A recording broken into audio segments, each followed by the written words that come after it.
Sports. We are Baltimore. We are Arizona.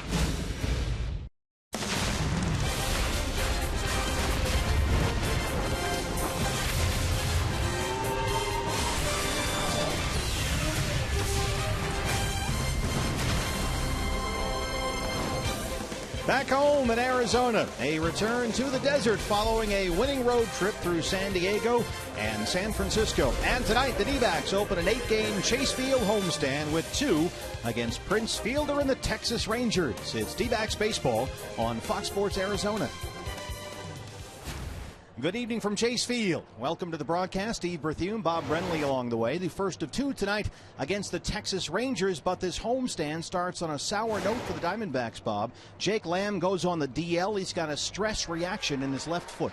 Yeah, that is really unfortunate news. You have to think back to last season and A.J. Pollock, who got off to such a great start. Now, granted, he made it to the first week of June, but Jake Lamb looked like he was on his way to a breakthrough season this year. Unfortunately, this left foot stress fracture reaction is going to place him on the DL. Danny Dorn has been called up from AAA Reno, and he was raking down in the Coast League. And as you can see, there's Jake Lamb right there. Disappointing news. Certainly he has to wear that boot for a while. Before the game today, Chip Hale was asked how long Jake Lamb is expected to miss. So I would say, yeah, probably 3 weeks. You know, counting the days, after he's in a boot for 2 weeks, then give him another week to get ready. So a minimum of 3 here, Bob. That means tonight Yasmani Tomas makes his Chase Field debut at third base. Well, we saw a lot of it in spring training. We're going to get a look at it here in interleague play tonight against the Rangers. Hopefully he's up to the task. Pitching matchup for tonight, Chase Anderson for the Diamondbacks and Nick Martinez, who has yet to give up an earned run this season, on the mound for the Rangers. Coming up at third base for Texas, one of the best maybe ever, Adrian Beltre. More on this series coming up. Then its first pitch from Chase Field.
Fox Sports Arizona is brought to you in part by Cox Gigablast.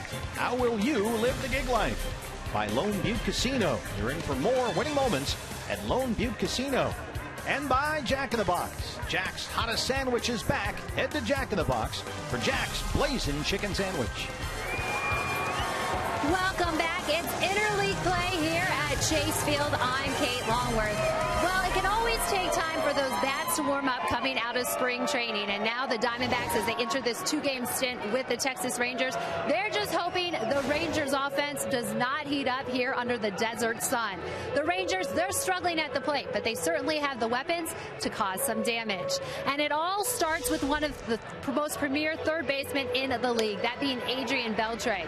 He came into this season 4th on the all-time list for most home runs by a third baseman, and he's among quite the company, from Mike Schmidt to Chipper Jones. Now, Beltre has connected for just one long ball so far this season, but Chip Hale said it's just a matter of time before a pro like this finds his swing. Yeah, well, I haven't looked much at him this year. I just know that this guy is one of the best players in baseball. And for me, I think destined for the Hall of Fame. This guy's a fantastic player, defender, just plays the game the right way and has fun doing it. All right, the Diamondbacks have found their winning swing. They finished that road trip 4-3, and now they're hoping to bring their winning ways back home to put the advantage in home field advantage here at Chase Field. We're counting you down to first pitch. We'll see you right after this.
Chase Anderson and the Arizona Diamondbacks coming into tonight 7-6 on the year, back home after a winning road trip through San Diego and San Francisco.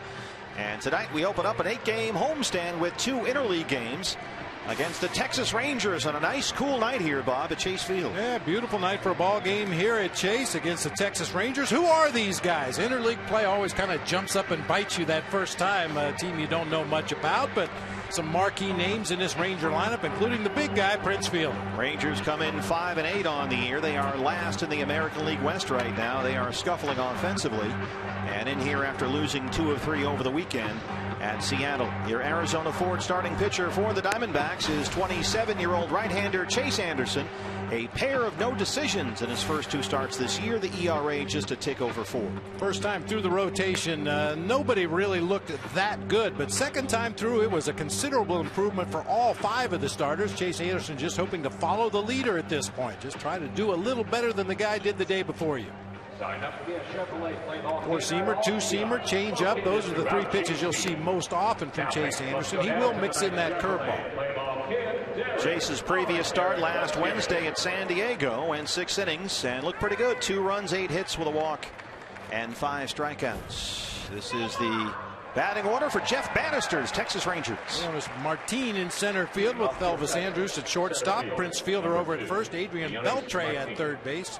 Shin-Soo Choo out in right field with Robinson Chirinos doing the catching. Carlos Peguero out in left field. Okay, I'm going to need help. Rougned Odor. We'll take it for now. Close enough at second base, and on the mound tonight, Nick Martinez. Leonis Martin with Yasmani Tomas a couple of steps in on the grass at third. And Bob, the question going in here too tonight, how often will the Rangers try and bunt down to third base? Well, you think they're going to have to try it at some point just to see what Tomas is capable of doing defensively down there at the hot corner. And they've got some speed in this Rangers lineup. This is a team that stole bases with abandon last year. You've got Martin and Andrews, 2 speedy guys at the top. Leonis Martin has not had a good start at the plate, and as we've seen, has not shown a whole lot of patience up there, under 220 to start the year. Nice night. Roof and panels open in downtown Phoenix. One of the cooler nights we've had in recent memory. Foul near the Diamondback dugout, but out of play. We talked about the Rangers struggling, and they're struggling offensively, no question, hitting .211 as a team, but that's not the only area of struggle for Jeff Bannister's Rangers. They're next to last in team ERA. They've made 10 errors already this season. It's just been pretty much a total collapse in every area in the early going. And their pitching staff has been decimated by injuries. Martin fouls that one back. This guy's bat has come around a little bit lately. He had a pretty good series at Seattle over the weekend, went 6 for 13. 1 ball and 2 strikes.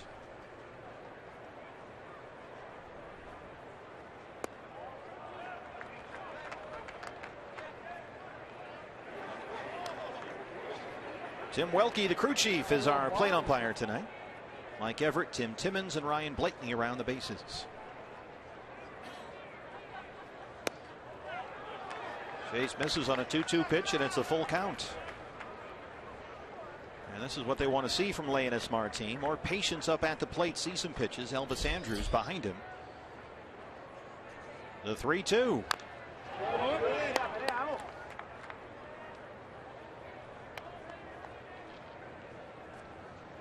This is a guy Jeff Bannister says possesses the skills to jumpstart the Rangers offense.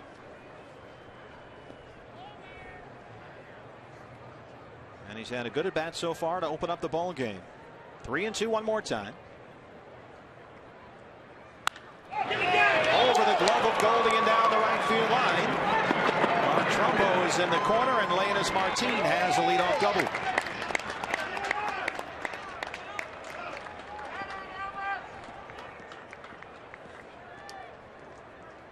You're never real happy with a leadoff double, but it took 9 pitches after he had him in an early hole. And with Chase Anderson, you think back to last season, a lot of his early starts, TMP, too many pitches.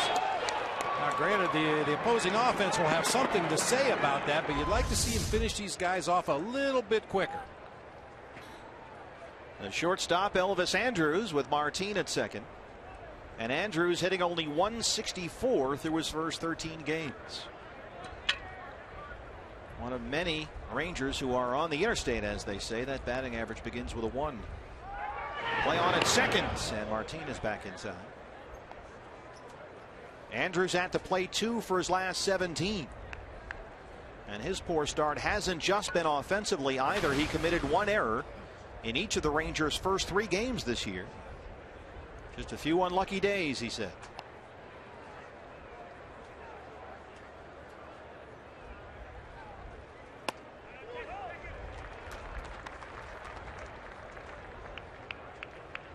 Chase Anderson trying to keep that pitch count under control. As always, a big key for him is pitch efficiency. As Bob mentioned a moment ago, he needed 100 pitches to get through 5 innings in his first start this year. Now, that was here against the Dodgers. Much better last week in San Diego. 6 innings on 88 pitches. He's ahead 0-2. Well, we have a moment. Let's take a look at our keys to the game, brought to you by Valley Honda tonight. bottoms up. Like to see the bottom of the Diamondbacks order start to contribute a little bit. The guys at the top have been getting it done. The guys in the 6, 7, and 8 holes not so much.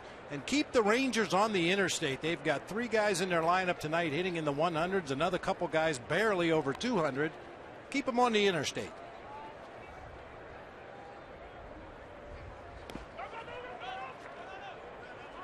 Boy, Tuffy, the block and recover is going to be key in this short 2-game series because this is a very aggressive base running team. They try to anticipate those pitches in the dirt and advance 90 feet. Blocking is half the job. Getting to the ball quickly is the other half.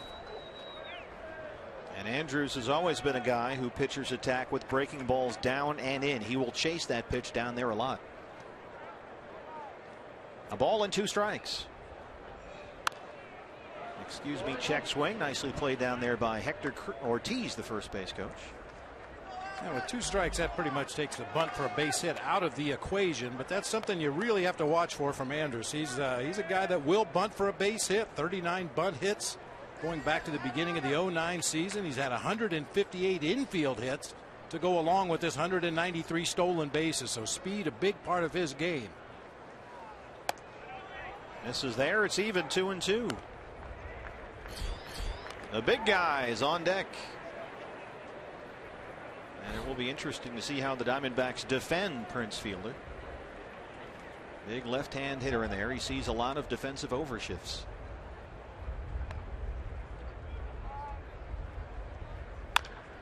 Bounce to shortstop. Nick Ahmed retires him, and Martin gets to third. So how will the Diamondbacks defend Prince Fielder? Here's Andy Green. Look to put your guys in the position where they look like they're going to hit the baseball. And, you look at Prince, he's a guy who's traditionally pulled the ball more and he's hit it the other way. So we're going to do our best to defend the field to where he's going to hit the ball. And we'll probably make some subtle adjustments depending on the game situations. But we have every intention of shifting him somewhat aggressively. Well, does that change, Bob, with a runner on third here? Because this is not an aggressive shift. This is not really much of a shift at all. I think the charts would say that with a runner in scoring position, Prince Fielder is trouble. He belts it to left center field all the way to the 413 mark, and it one hops the wall. And Fielder is in there with an RBI double. That's his 4th double this year, and it's 1-0 Texas. I was about to say, with runners in scoring position, Prince hits the ball a little more all over the ballpark. With a runner at first base or nobody on base, he's more likely to try to lift the ball out of the ballpark to right field. Chase Anderson puts one right down Main Street that time for Prince Fielder. Tuffy on the outside corner reaching back across his body to receive that pitch, but Prince didn't give him that opportunity. The ball was belted to the deep corner in left center field there, and the Rangers, with 2 doubles so far, have a quick 1-0 lead for Adrian Beltre. 4 home runs shy of 400 for his career. He's at 151 on the year. Another Ranger on the interstate. A slow start to the season. There's ball 1. Through 13 games, Beltre just 1 RBI.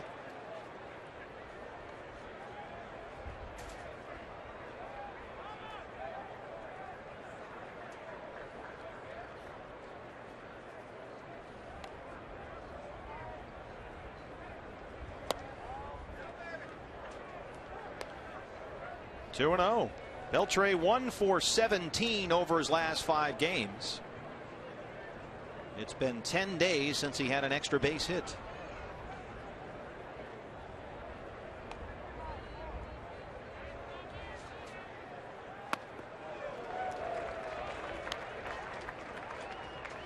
He has been putting the ball into play. He struck out only 4 times all year, Adrian Beltre, but for whatever reason, the hits just aren't falling.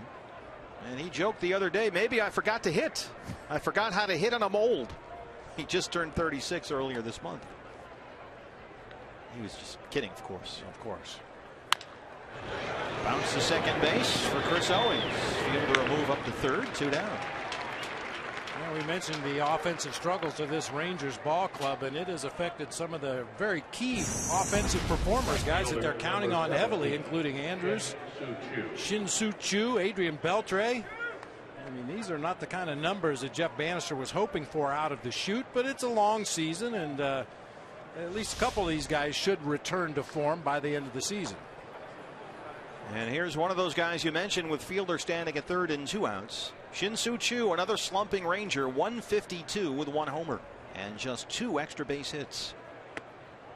And in contrast to Beltre, Choo has been missing a lot. He's got 10 strikeouts and 33 at bats this year, which is unusual for him. He's always been a very high on base percentage guy. Anderson trying to strand that runner down there at third.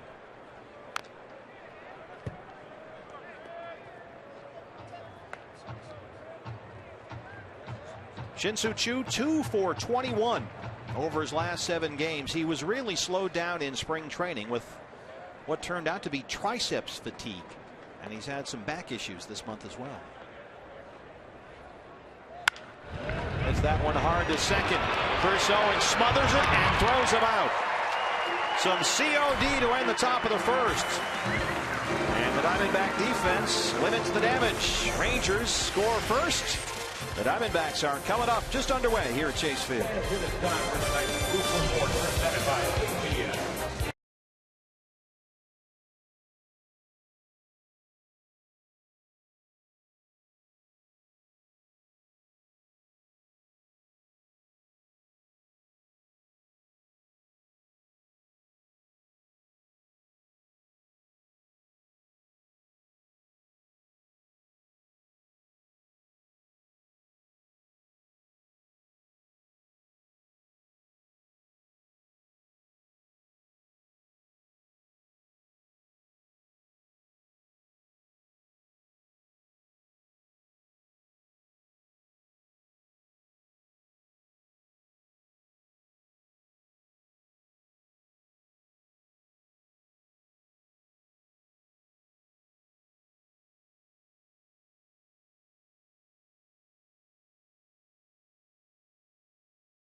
And the Rangers first, and now A.J. Pollock and the Diamondbacks will try and answer in the home half against 24-year-old right-hander Nick Martinez, your Arizona Ford starting pitcher for the Rangers. He has pitched 14 innings so far this season and has yet to allow an earned run, Bob Brennan. Yeah, you go all the way back to the end of August last season. He's got the lowest ERA in the American League. See what he's done so far this season, has yet to give up an earned run. Relies heavily on a fastball slider combination. He'll mix in occasional changeup, occasional curveball, and not overpowering. His regular fastball will sit in the high 80s, low 90s. He's a funny guy. Doesn't get a lot of ground balls. He's not a strikeout pitcher, but so far very effective. And A.J. Pollock will lead it off for the Diamondbacks. Swinging a hot bat lately, and he looks at ball one. A.J. at nearly 360 for the year. And the OPS right at 920. That's on base percentage plus slugging percentage. He's got 10 hits in his last 5 games. Lifts that into the seats. It's a ball and a strike. That included his first home run of the year. That came in extra innings at San Francisco on Thursday.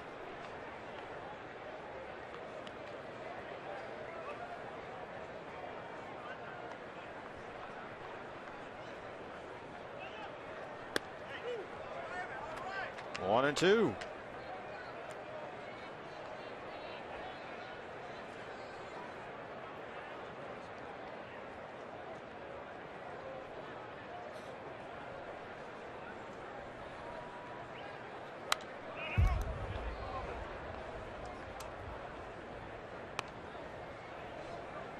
Nick Martinez, 7 innings of 4-hit ball in his first start this year. That was at Oakland.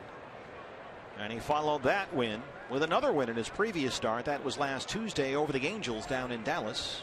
1 unearned run in 7 innings. He did walk 3. AJ reaches down and pokes it out to right field.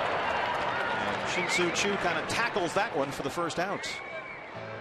Take a look at the lineup for Chip Hale's Arizona Diamondbacks. We've seen A.J. Pollock at the top. He'll be playing center field with Chris Owens at second base. Paul Goldschmidt at first base. Mark Trumbo out in right field. David Peralta getting the start in left field tonight. As we mentioned, Yasmani Tomas his first start at third base. Tuffy Gosewich doing the catching. Nick Ahmed at shortstop, and Chase Anderson on the mound for the Diamondbacks. Chris Owens, the bat really started to come around over the weekend at AT&T Park. He's at 195 for the year. And trying to dig his way out, but definitely some bright signs over the weekend. CO opened up 1 for 15 on the year at the plate, but on the last road trip, Chris had 7 hits in 6 games, including 3 RBIs. He's behind 0-1. 0-2.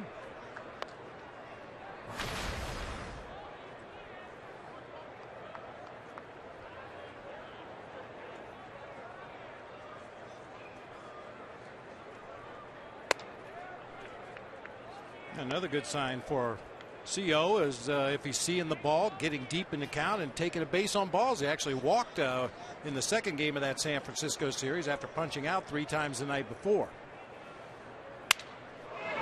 Broken bat looper to second base. Odor has it. 2 down. Here comes Goldie. First baseman, number 44, Paul Goldschmidt. Paul Goldschmidt hitting .313 to start the year and leading the league in RBIs. Tied for the league lead with 5 home runs. Adrian Gonzalez and Joey Votto also have 5. And Goldie coming into tonight with a 7-game hitting streak. We'll keep an eye on our Fox tracks to see how the Rangers are going to try to work Paul Goldschmidt. First pitch slider down low out of the strike zone. That's a good way to start any power hitter. Down and away, right? Digger and Goldie's up there looking first pitch fastball, do some damage.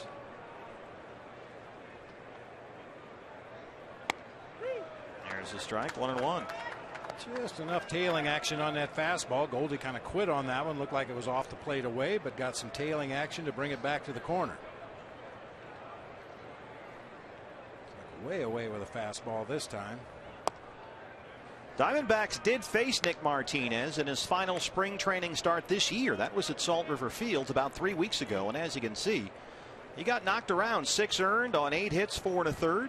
Gave up 2 home runs. One to Paul Goldschmidt and the other to Mark Trumbo. That was March 31st. So they have seen him recently, and they've done well against Nick Martinez. Goldie still got the beard going. That was a hot topic over the weekend in San Francisco. Base hit.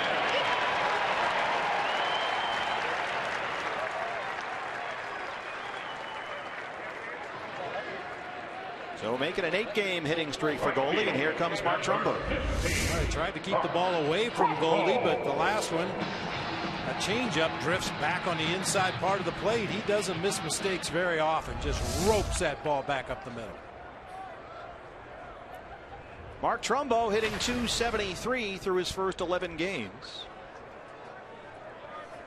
Mark was 0 for 4 Sunday at San Francisco. That snapped a 7-game hitting streak. Nicky.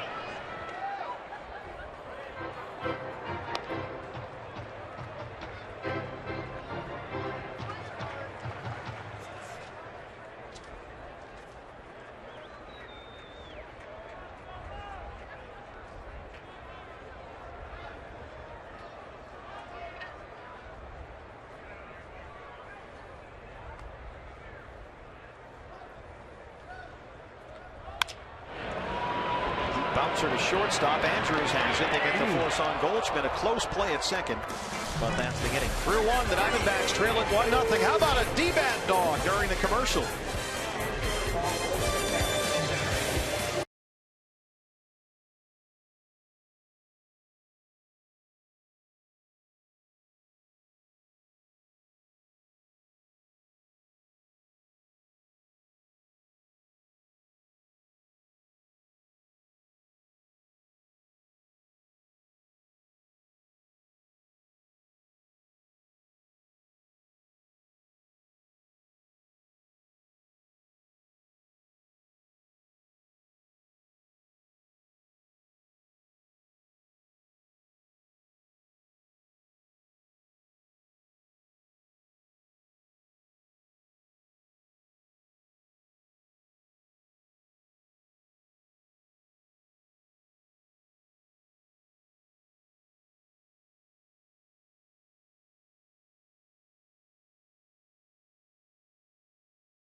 to you in part by your Valley Honda dealers, where you'll get more standard features for less money. CenturyLink, your link to what's next. And by Mix One, great taste, no face, available at local retailers. So good to be back home. 8-game homestand here at Chase Field. Starts off with 2 against these Texas Rangers, who will lead at 1-0. First inning doubles by Leonis Martin and Prince Fielder. And Robinson Chirinos, the catcher, leads off the Texas second against another Texan, Chase Anderson, out there. Chirinos 5 hits in 24 at-bats this year. He's got a pair of doubles and home runs. In fact, he's homered in 2 of his previous 3 games, so he's got some pop in that bat, and he's hot lately. Got Manny Tomas, his first test at third. 1 down. Routine. And they've said time and time again, Bob, they just expect him to make the routine play. They'll be happy with that. Yeah, a hard 2-hopper, maybe a step to his left, just a little shift of the weight. Pulled Goldie into foul territory, but he had plenty of time to get the easy out at first. And a big defensive overshift here for the left-hand hitting Carlos Peguero. And so Tomas is standing essentially where the second baseman is, and Chris Owings out there in shallow right. Nick Ahmed all by himself on the left-hand side.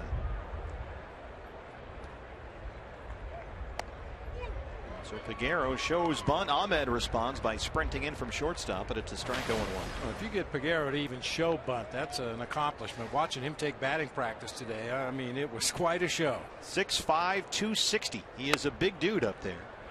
And 5 hits and 18 at-bats to start the year. And a guy, I noted this, BB. Jeff Bannister described Peguero this spring as hitterish, one of your favorite words.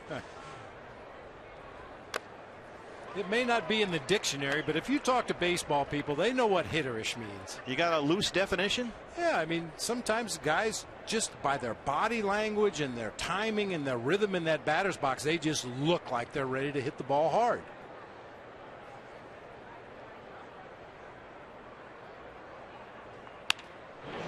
Sure enough, hits away from the shift, but right to the shortstop. Nick Ahmed throws him out, 2 down. Hey fans, when the D-backs win, you win at Papa John's. The day after every Diamondbacks win, you get 50% off your regular menu price online order at Papa John's. Enter promo code DBACKS50 at papajohns.com. The second baseman for the Rangers, Rougned Odor.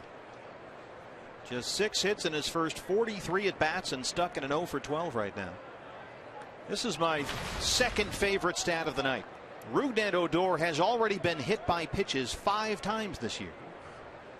That's the most ever by a Ranger through the first 10 games of a season. That explains the big elbow guard he's wearing on that lead arm. Rougned Odor, his teammates call him Stinky. Now that's a good nickname, isn't it? It's great. He is from Venezuela. Rougned Odor. He's got a younger brother. You know what his name is? No. Rougned. Oh, wait a minute. Yes. Rougned Odor and his younger brother, Rougned Odor. And to make matters even more confusing, the Rangers this spring actually signed the other Rougned Odor, who is 17 years old. Both brothers are middle infielders, so there is at some point down the road the possibility of a Rougned Odor double play combo. How about that? They have an uncle. He played baseball. His name is Rouglis. Rouglis, yes. He actually is currently the Akron Rubber Ducks hitting coach, the Indians AA affiliate. Rouglis has 2 sons. Guess what their names are? Oh, no. Rouglis and Rouglis. This stuff writes itself. I'm telling you. Slow roller. Right out of the George Foreman book. Rougned Odor, one of them anyway, grounds out to end the top of the second. D-backs trail at 1-0.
The second, while we have a moment, let's take a look at this day in baseball history, brought to you by Geico. Dodgers-Reds game back in Cincinnati was delayed almost a half an hour because the umpire's equipment was accidentally shipped to New York. So they found a local sporting goods store that had umpire's equipment, but they had to have a police escort to send the car to the sporting goods store and back to the ballpark. And eventually we got them suited up and on the field, and everybody was happy. I've noticed a somewhat disconcerting trend with your this date in baseball histories. It's always paints the umpire in a negative light. Oh, it wasn't the umpire's fault now, you know. It's a bouncer to shortstop, Elvis Andrews, and here comes Yasmani Tomas. Third base, number 24, Yasmani Tomas. This has to feel good for Yasmani Tomas. Got called up from Reno and found himself on the bench as they found spots to drop him in and get at bats as a pinch hitter. But unfortunately, the injury to Jake Lamb is going to hasten his progress, and he's probably going to get a lot more starts at third base while Jake's on the DL. 1 for 4 in the big leagues is Chase Field debut. First big swing. Yasmani had his his first major league hit Sunday at San Francisco, a single to right field. He has been used mostly as a pinch hitter. Did see some action in the field in that series finale against the Giants. And he's got base hit number 2. Yasmani Tomas, a 1-out single.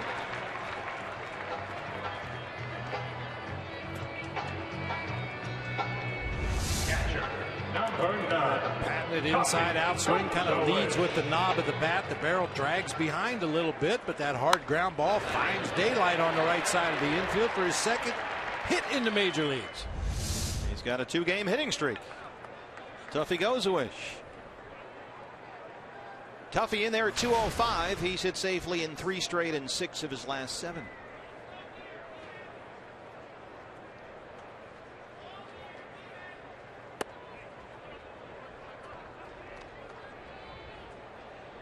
And Tuffy has reached base safely in all 10 games he's played this year.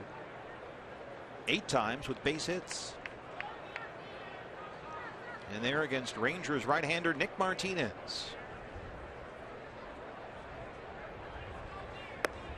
There's a strike, 1-1. Martinez has not allowed an earned run in 14 innings this year, as we told you off the top. That is tied for the 4th longest streak by a Rangers starter without an earned run to begin a season. And if he goes 5 innings tonight without giving up an earned run, he will match John Matlack for the Rangers record. Matlack, 19 innings over a 3-game period back in 1980. By a diving fielder and into right. Tomas will take the turn and he'll get third base.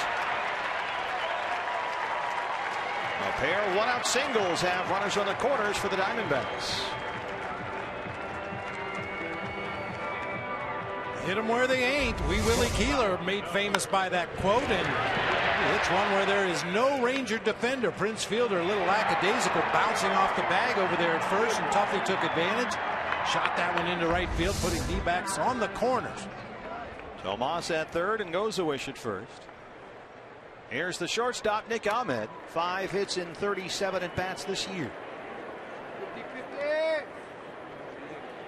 And a chance to get the first earned run on the board against Martinez this year.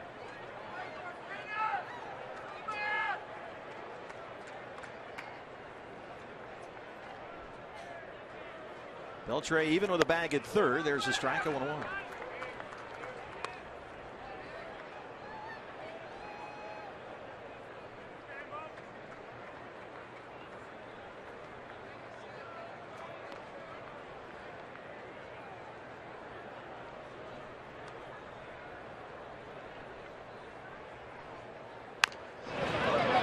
Chopper up the third base line. It stays fair.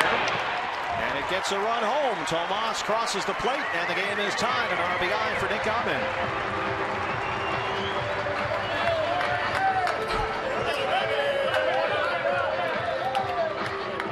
So much for the streak of innings to start the year without an earned run. That's number 1. It wasn't pretty, but it'll be very efficient in that box score. Ground ball, third base. Beltre with a nice play to get Ahmed at first. But in the meantime, Tomas storming home with the head-first slide and ties the ball game. So Tuffy at second, 2 down, a 1-1 game. Chase Anderson. Funny, Nick Martinez has shown a very unusual knack for getting opposing hitters to put the ball in play against him very early in the counts. He'll throw first pitch strikes. Guys get behind in the count, then they get defensive, and often they've been getting themselves out against him. It's not like he has great stuff. It seems like he's a command guy. I mean, I didn't see the start in spring training you referenced when the Diamondbacks beat him up pretty good, but watching the first couple innings of this ball game, it looks like it's all about spotting that slider, either in the strike zone if he wants to throw it for a strike, or out of the zone if he wants to try to get a swinging strike, and keeping the fastball out of the middle. He's been very effective at pitching to the inside part of the plate, and then doing that opens up the outer half. He takes advantage there. He's shown good command with that fastball, and he will throw off-speed pitches for strikes just to show batters he can do it. He's mixed things up pretty well so far.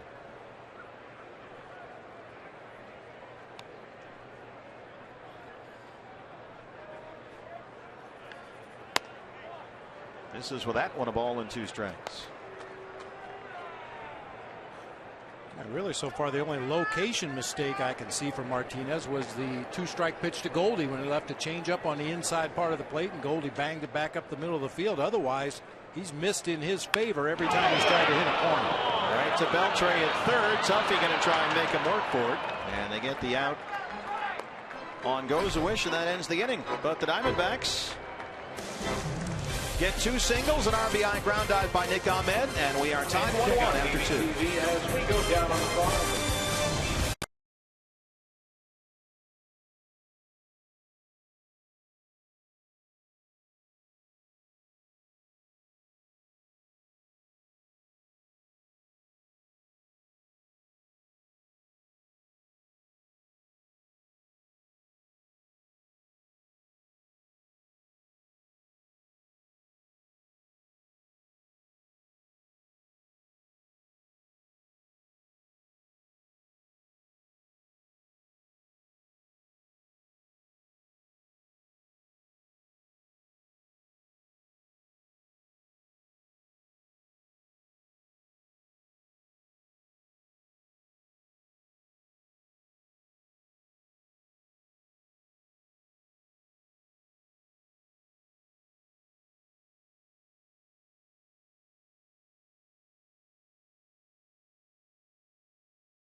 Murphy's Love at 425 degrees.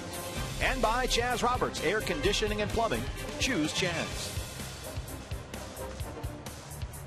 D-backs and Rangers tied 1-1 as we start the third. Chase Anderson, who gave up 2 doubles in the first inning to the Rangers, has retired 5 in a row. And he'll face his opposite number, Texas pitcher Nick Martinez, to open up the third. 2 doubles by the Rangers in the first, Martin and Fielder. 2 singles by the Diamondbacks in the second, Tomas and Gozawish. Nick Ahmed the RBI ground out, and we're tied up at 1 apiece.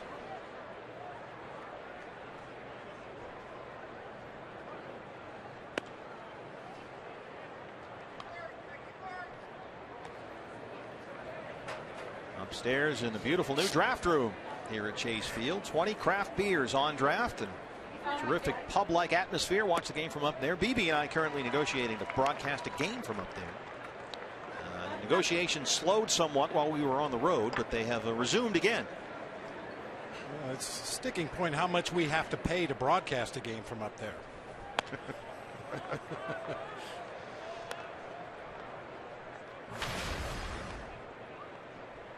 This is the 4th career at bat for Nick Martinez. 2 balls and 2 strikes. If that one high in the air to center, but an easy play for A.J. Pollock.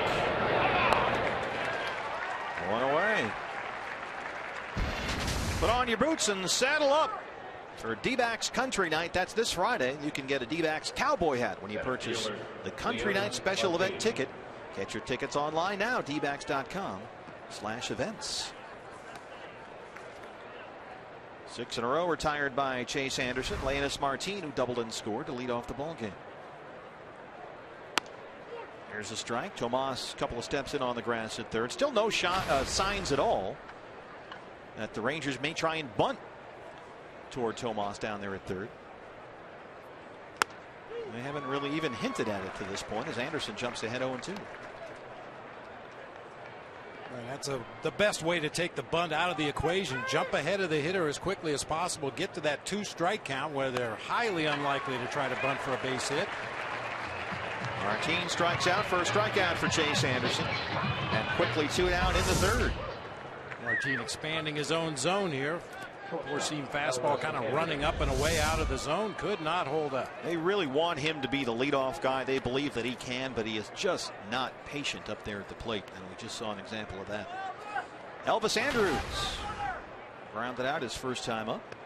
2 for his last 18 up there.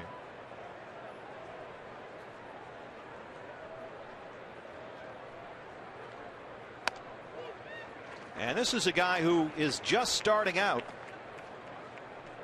on an 8-year, $120 million contract that went into effect this season. Tomas off the glove. And it rolls into left. Couldn't make the backhand stab, and Andrus is going to wind up at second base. E5. And the Rangers have a 2-out base runner for Prince Fielder. Yeah, just tried the Olay backhand that time, picking a long hop, but it's underneath the glove and on into left field. You can see, respecting the speed of Andrus, he was still up even with the baseline down there at third base, even in a 2-strike count. Generally, guys will back way up to give themselves a little bit more range and an opportunity to play that good hop.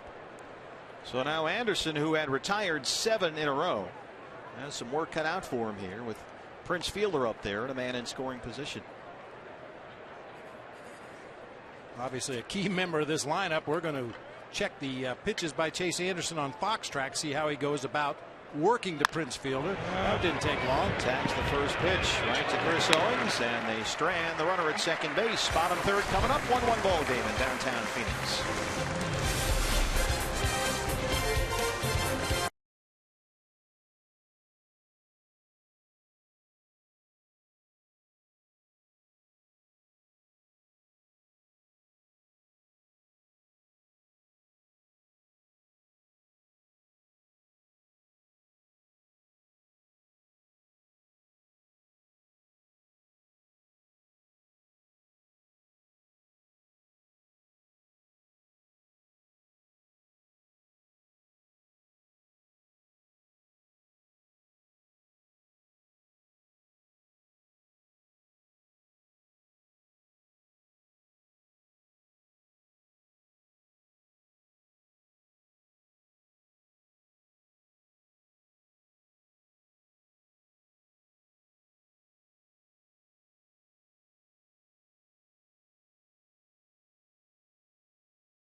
An AL Central battle when the Indians take on the Tigers. Then a Subway Series matchup.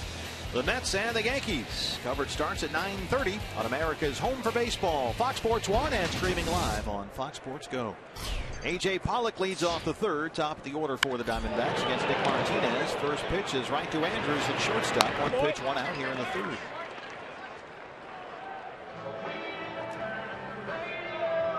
A.J. attacking that first pitch, which is something I know fans get a little irritated when guys swing at the first pitch and make a quick out, but he got a pitch he was looking for. Breaking ball, middle of the plate, hit it hard.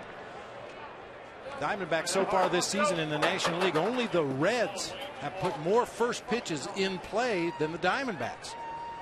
Now, the reason I don't mind it so much, league average against that first pitch is .316 in the National League. Most hitters are really good first ball hitters. Unfortunately, the Diamondbacks are hitting .257 when they put that first pitch in play. So you want more patience up there? Or better pitch selection. You know, if you're going to the plate looking for a fastball from the middle of the plate in, don't swing at a slider away. Don't swing at a changeup down. Make sure that the pitch you swing at is what you're looking for in that first delivery. 0-2 to Chris Owings, who grounded out his first time. And once again, he hits it to the second baseman. Odor throws him out, 2 down. It seems like fans and sports writers never remember the first pitch damage that you do, the first pitch home runs, the first pitch base hit for an RBI, but they always remember the first pitch pop-up with runners in scoring position. Our T-Mobile game-changing player, Paul Goldschmidt, who had a single back in the first. 4 pitches, 2 outs so far for Nick Martinez here in the Arizona third.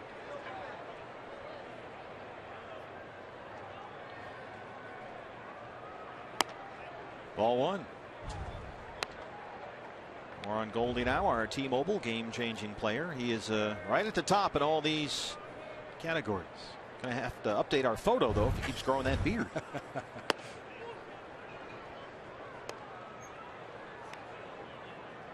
Now, the great thing about Goldie, the numbers are outstanding in the early going, but even if he was scuffling, if he was one of the guys on the interstate, you'd get the same approach, the same preparation every night. He's going to go through stretches this year where he goes a few games without getting a base hit, maybe goes a week or more without hitting a home run. But the approach and the preparation are always the same. And he does have a home run off Nick Martinez. That was in spring training, as we told you a few weeks ago at Salt River Fields. Both he and Mark Trumbo homered off Martinez in that game, March 31st. And Goldie ahead 3-1.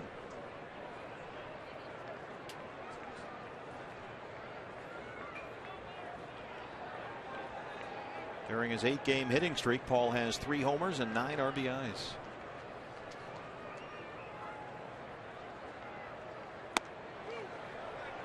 And then there's the pregame prep in the dugout. Oh, yeah. I mean, we see this every night. Goldie over there, eyes closed, visualizing that pitcher. He's watched some videotape. He's read the advanced scouting report. He's got an idea of what he's going to look for and just closes his eyes and sees himself being successful. 3-2. All 4. A 2-out walk to Goldschmidt brings up Mark Trumbo. First walk issued by Nick Martinez. Right field, Mark. We'll see how much advanced scouting the Rangers have done on the Diamondbacks. Let's see if they check on Goldie over there at first base. We know that he's a sneaky base stealer if you don't pay attention to him. See if the Rangers throw a couple of tosses over to first base. Trumbo grounded into a fielder's choice to end the first in his first at bat.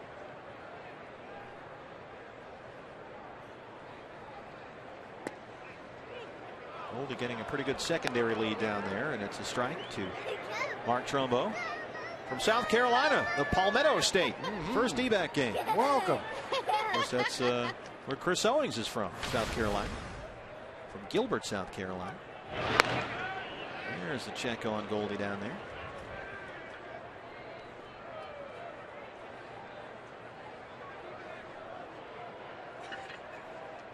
Great percentage. Really picks his spots well.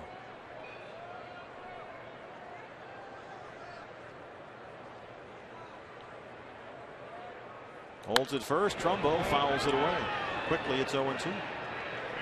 We showed you Goldie's offensive stats when he was at the plate, among the league leaders in just about every important category. He's also 4th in the National League in walks. That was his 10th walk of the season already.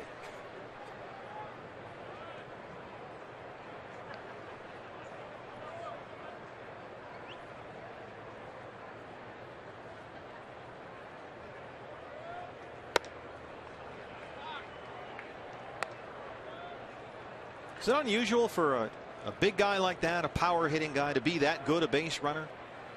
It's obviously unusual. Usually when a guy hits a lot of home runs and becomes that run producer in the middle of the lineup, they shut down every other aspect of their game.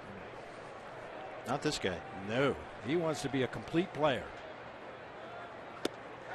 Rumbo chases the 1-2 pitch, and that's the strikeout. The first for Martinez, and they strand the 2-out walk. Through 3, it's a 1-1 ball game.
Featuring America's first baseman, Paul Goldschmidt. Well, he's already dressed up for Country Night on Friday here. Don't forget to get your tickets online for Country Night.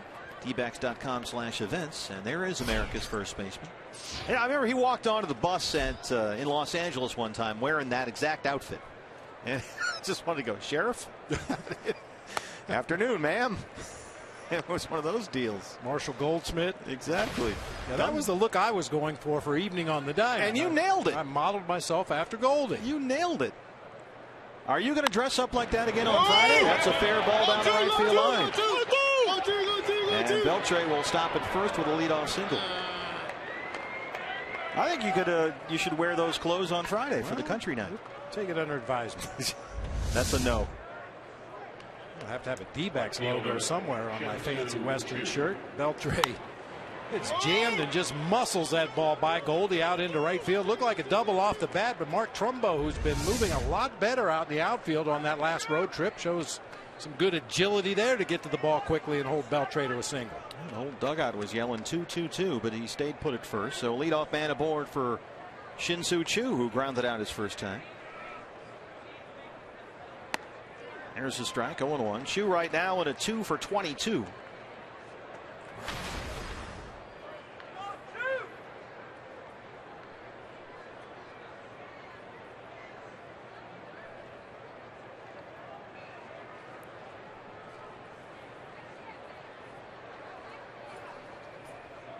Mentioned it a moment ago, Elvis Andrus with that big contract. Choo's another guy. They last season gave him 7 years, $130 million.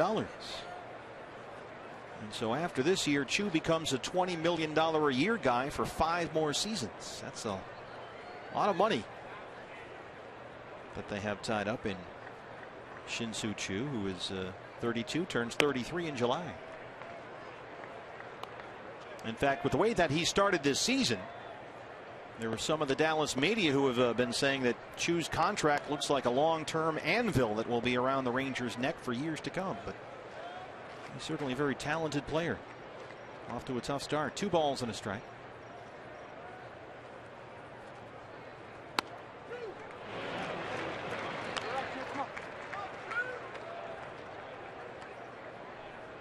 And not very many of those multi-million-dollar, multi-year contracts work out. No, I mean, usually a year or two into them, you're already going, how many more years do we have this guy?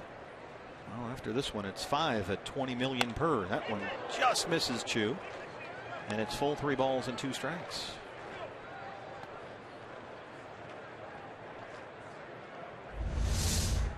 Good for Chase Anderson every now and then to keep those batters loose. He relies so heavily on that changeup fading away from the lefties.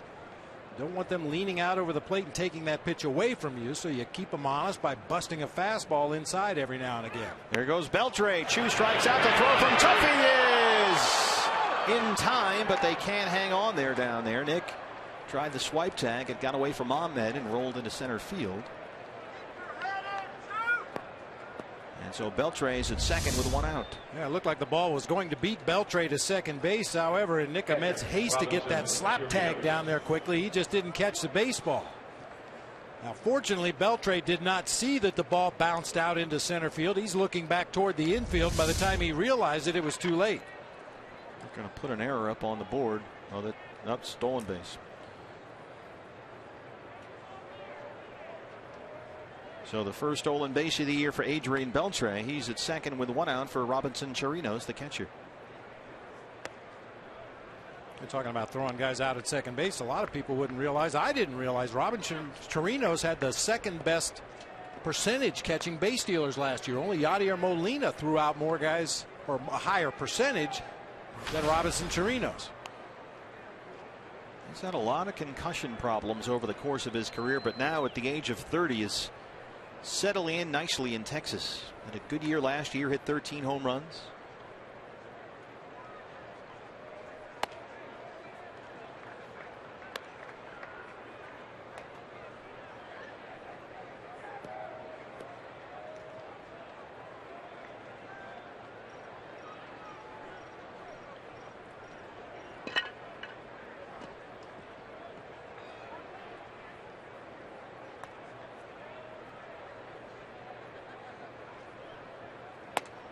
There's a strike. Chase Anderson was rolling along there for a while. He retired 7 straight after Texas got a run in the first. That was before the Tomas error. Got a ground ball to get out of that. And now he's got to work to the leadoff single. Beltre at second and 1 out. And last year, Chase did a really good job of getting into a rhythm early in ball games. His first time through the lineup, the opposition hit barely .220 against him. That was 4th best among rookie starters in the National League last year.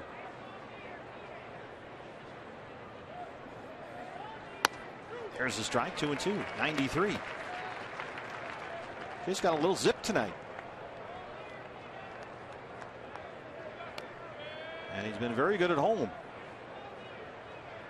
And consistent at Chase Field. He threw at least 5 innings in a dozen consecutive starts here in his home ballpark last year. That tied a D-backs rookie record. Brandon Webb did it back in 03. 2-2 to Chirinos.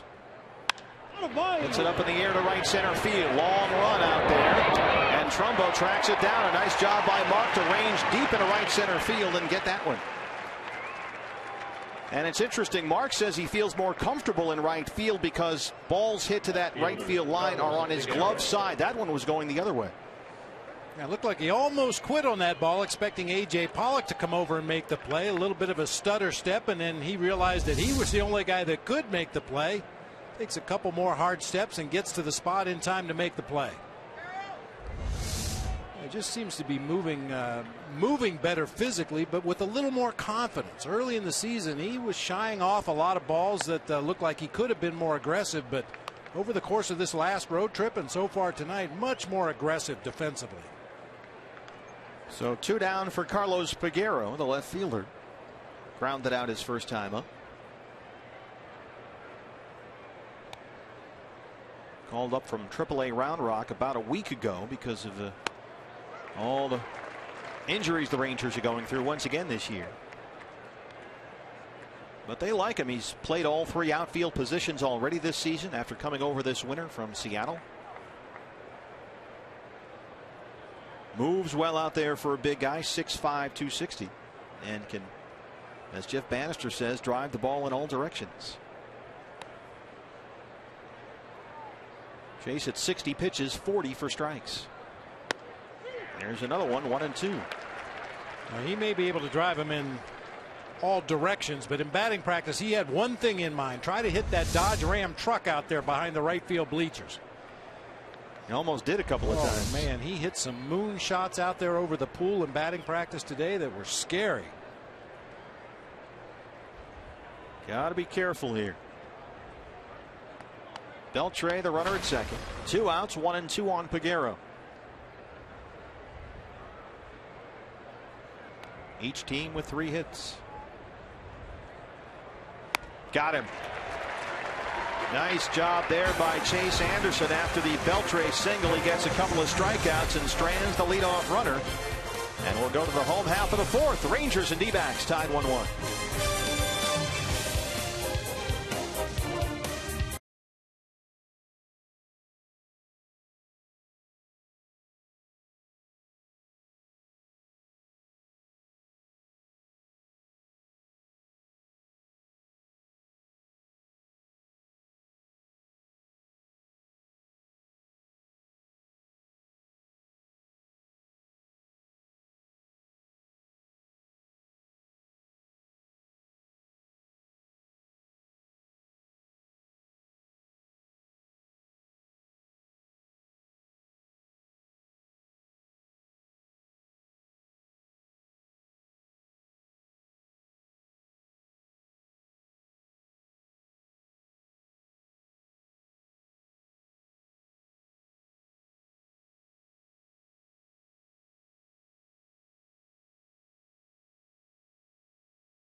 Rangers at Chase Field, and after being sidelined for over a year due to Tommy John surgery, this was the day Patrick Corbin and David Hernandez had circled on the calendar, facing live hitters in a simulated game this afternoon.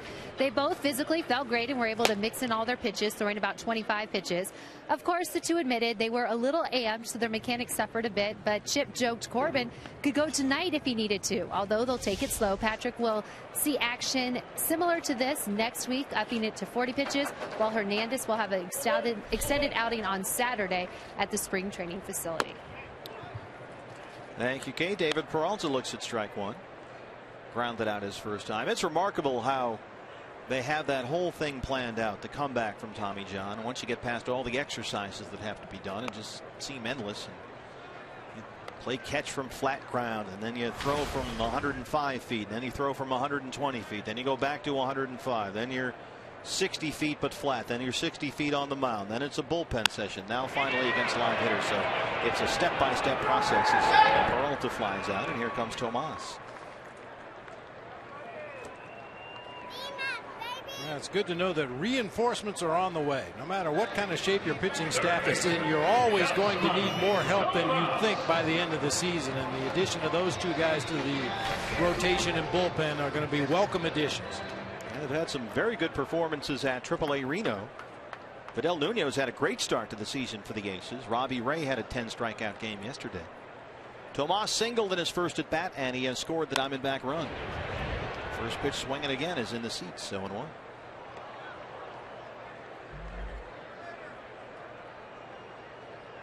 Sometimes you got to live Tomas. Ooh, I like it. That just happened. Out in front 0-2. So Tomas's first big league look at third base. If you're just joining us, the Diamondbacks announcing before tonight's game that Jake Lamb is on the DL with a stress reaction in his left foot. He'll have to wear a walking boot for at least 2 weeks, and then they'll see after that. So Chip Hale saying before the game, if you figure 2 weeks in the boot and then at least a week to just kind of walk around again, you're looking at a minimum here of 3 weeks. And that's at best. Boy, that is a blow to the Diamondbacks, because this kid was off to a sensational start. Boy, he really was. I made the comparison to A.J. Pollock's start last season. He went the entire month of April and May and certainly looked like he was headed to the All-Star game in Minnesota, brought to you by Fox. But unfortunately, the injury sidelined him. And, you know, Jake Lamb appeared to be on that same kind of arc, was really turning the corner. Talked to Andy Green and Glenn Sherlock about it before the game, and they said he looks like a big leaguer this year. No question that he belongs here and he can compete at this level, and it certainly showed in his at-bats. And in the interim, it's a good thing that Tomas saw all that time at third base in spring training. And they'll see how this goes for a while. And Chip Hale said when Tomas first returned from Reno last week, we were in San Diego, that the D-backs probably don't see him future-wise as an everyday third baseman, but they do think he can go there and play every now and again. And before Jake was injured, they figured Yasmani would be in left field some, he'd be in right field some, and occasionally get some action at third. But that situation has changed as of today. Another 1-2. Bounced over the mound. Elvis Andrus behind the bag. Makes a nice play and throws him out.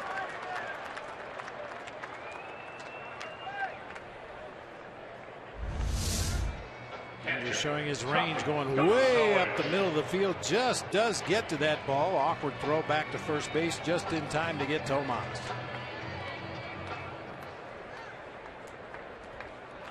He's always been one of the good ones down there. Elvis Andrus, all smiles. Here's Tuffy, who singled his first time up. So he sits safely now in 4 straight games.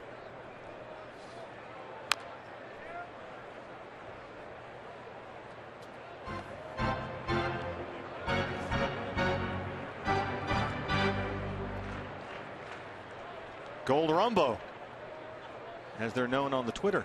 And there's Danny Dorn, the new Diamondback, who had a terrific spring. He really good. And I was surprised, Bob, at how well he played first base defensively. He really showed he could pick it down there at first. And here is a 30-year-old rookie, his first look at the big leagues. 10 minor league seasons for Danny Dorn. And he earned his promotion with the numbers he put up down in Reno. Grounded right down to third base to Beltre. That's where ground balls go to die. The Gold Glover through 4. It's a tie game.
lot going on here at Chase Field. Come on out this weekend. D-backs and Pirates. Friday, you'll get the post-game firework courtesy of Gila River Casino.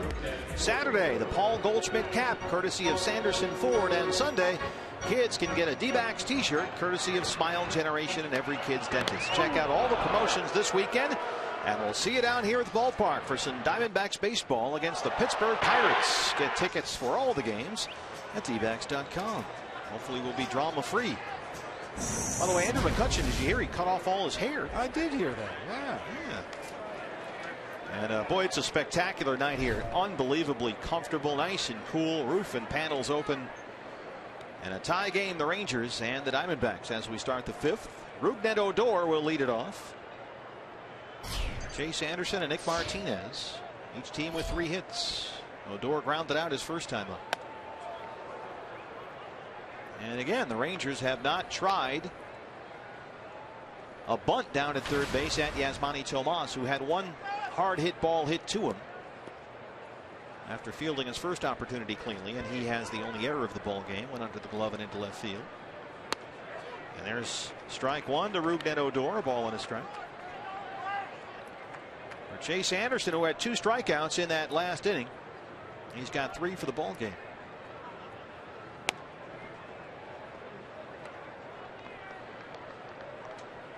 So one more against the Rangers tomorrow. Thursday's an off day. The Pirates are here over the weekend. The Rockies come in for 3 on Monday. So we got 8 games here at Chase over the next week and a half or so.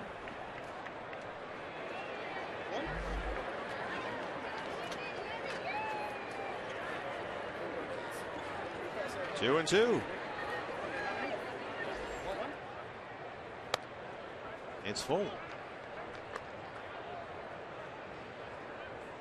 Rougned Odor just turned 21 years old. He's been the Rangers' everyday second baseman with Jurickson Profar out for the year with another serious shoulder injury. Pops that one a mile high. Left side, Tomas and Ahmed. It'll be Ahmed, the shortstop. And that's the first out. And of course, Bob, since we have this long homestand and want to find out, can we have the roof open? Can we have the panels open? What are we looking at here? So I always go to Ralph Kelso, and it's time once again for the Ralph Kelso spot-on weather forecast, which has quickly become a staple here at the broadcast. Ralph, how are you? Good. Well, what do you got for us this week? What are we looking at on the homestand weather-wise? Well, it's supposed to be beautiful. Start of the Pittsburgh series. Yeah? Be in the 80s. Creeping up into the 90s, the start of the Colorado series. Maybe getting into triple digits at the end of the Colorado series. Triple digits, you're telling us, huh? That's correct, sir. And as always, Ralph, we call it the Ralph Kelso spot-on weather forecast because he's always accurate. Well, I haven't heard any of the other local weathermen predicting triple digits yet, so Ralph's really going out on a limb there. He knows what he's doing. Martinez strikes out. 4 strikeouts now for Chase, 2 down. Hey fans, MLB.TV Premium, the #1 live streaming sports service, is celebrating 13 years. Watch every out-of-market game live or on demand in true HD on over 400 mobile and connected devices. Highlights, live look-ins, a pitch tracking widget, and more. Blackout rules apply. Visit MLB.TV for details. It's about time you had to say pitch tracking widget. And Leonys Martin has doubled and struck out. He has scored the only Ranger run. Led off the game with a double and came home on a 1-out double by Prince Fielder. Tomas in on the grass at third. Boy, Chase Anderson has really put together a nice ball game here. He retired before the Tomas error in the third 7 straight. He's now retired the last 5 Rangers he's faced. 2 balls and a strike. In most games, Chase takes the mound. He's got a good straight changeup, but I think this might be about the best we've seen in his 3 starts so far this season. He's thrown it for strikes when he's wanted to. He's thrown it out of the zone, gets some swings, has some easy contact on that straight changeup. And he's back even with Leonys Martin.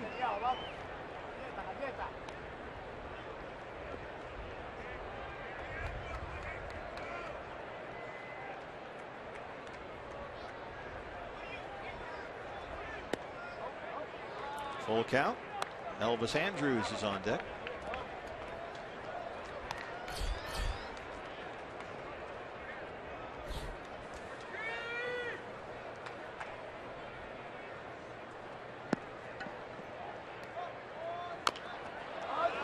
Ouch, that bit him. Protective guard on the front leg, but apparently missed the padded area. It's right off the top of the right ankle. So Tim Welke will let Tuffy Gozawish go out to the mound to have a chat while Martine walks it off.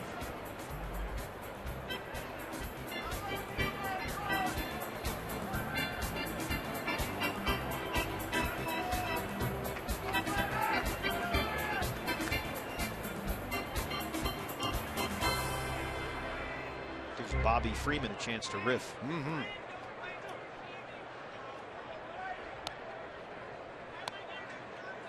2 outs, 3 balls, and 2 strikes.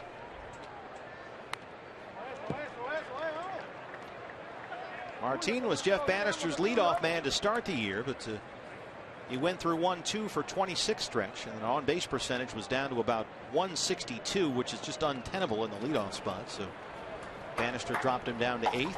Gave him a bit of a break. That seemed to work. And he's back up top. Pops it foul near the Diamondback dugout. Yes, Gozawish, and he's got room. Yasmani has that one. And that's the end of the inning. 6 straight retired by Chase Anderson. 1-1 ball game.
By Panda Express, introducing Chinese spare ribs.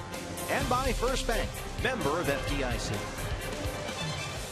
Nick Ahmed, swing and a miss to open up the Diamondback 5th against Nick Martinez. Ahmed has driven in the Diamondbacks' only run of the ball game. An RBI ground out back in the 2nd. So Martinez so far given up just the 1 run on 3 hits. In a pitcher's duel here with Chase Anderson, who's retired the last 6 Rangers he's faced. And if you watch Nick Martinez, if you saw him last year, there wasn't a whole lot to see. He was in 29 games as a rookie with the Rangers last year, made 24 starts, and when things were said and done, he was 5-12. The ERA was over 4.5, and he was fairly hittable. Didn't have great control. Average 3.5 walks per 9, which is right about where he is this year. But then spring training rolled along, and Jeff Bannister said when Martinez won the Rangers' final rotation spot coming out of spring training, they saw pitchability with him. They saw fastball command of the secondary stuff. They saw good athleticism. And Martinez says now he's out there, the difference this year and last year, just trying to attack with a fastball, in and out, up and down. Change speeds when he has to, and so far he's been very effective. Yeah, sometimes that light bulb goes on a little bit later for some guys. You know, they may have the stuff to pitch at the major league level, but they don't know what to do with the stuff. And I think, you know, based on what we've seen tonight, Nick Martinez has kind of figured out his own strengths and weaknesses and just tries to stay out of the middle of the plate, change speeds, a couple of different breaking balls. This looks like he has a pretty good idea what he's doing. Ahmed lays off that when he did not go, says first base umpire Mike Everett. Certainly it doesn't hurt to throw first pitch strikes to 14 of your first 17 hitters. He's only had 1 3-ball count in the game. And he has now allowed only 1 earned run in his first 18 innings of work this year.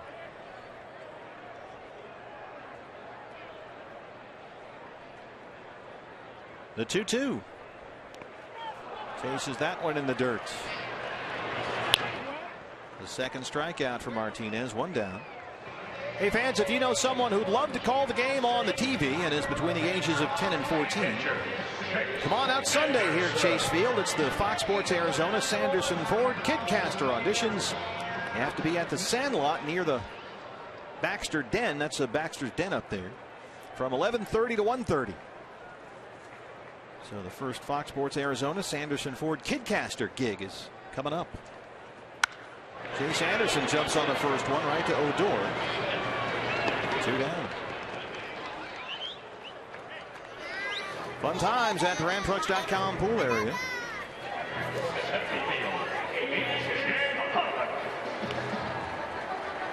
Here's A.J. Pollock, who's 0 for 2.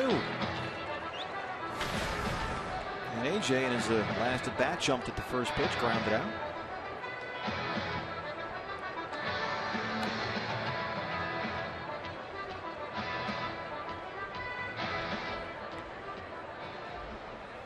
A night off for Ender Inciarte, so A.J. in a leadoff spot.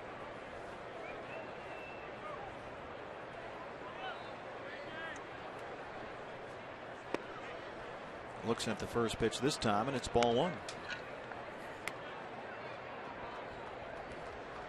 Something the D-backs have loved about A.J. Pollock all along. He's a sponge, the coaches say. A heady player, great baseball IQ. Hits that one a mile high. First base side, Odor in fielder. Odor has it, and Martinez has retired 7 straight. Through 5, we are tied up 1-1.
Big Prince Fielder. A lot of fans out there remember his daddy, Cecil Fielder, from the Purple Vault. We're going to go way back. 1998. Big Cecil Fielder playing for the Angels at the time. Banged one out of here way out to left field for a grand slam. And then Yamil Benitez for the Diamondbacks does the same thing in the bottom of the order. Grand slam in the top by Prince's daddy. And a grand slam in the bottom by Yamil Benitez. Elvis Andrus knocks that one into the seats to open up the Sixth inning here. Andrews, Fielder, Beltre, 2, 3, and 4 in the Texas sixth. A run and 3 hits for both ball clubs. As Chase Anderson, since the first inning, has allowed only 1 hit. The Beltre single to lead off the fourth. He has got 4 strikeouts, has not walked a batter, and is just now over 80 pitches in the sixth inning.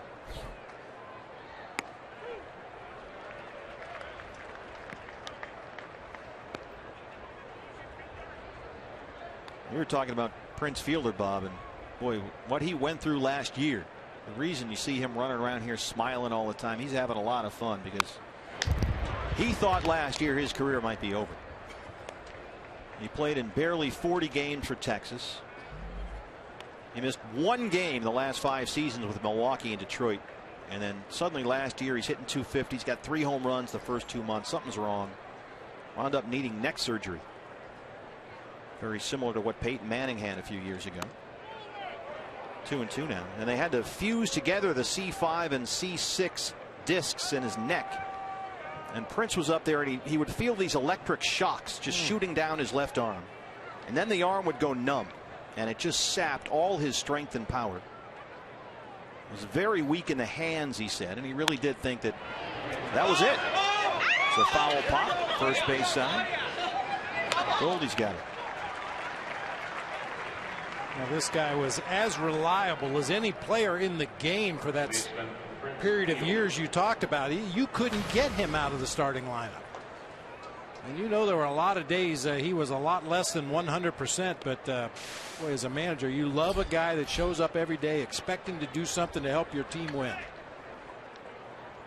And the Diamondbacks go into the overshift on the right-hand side for Prince.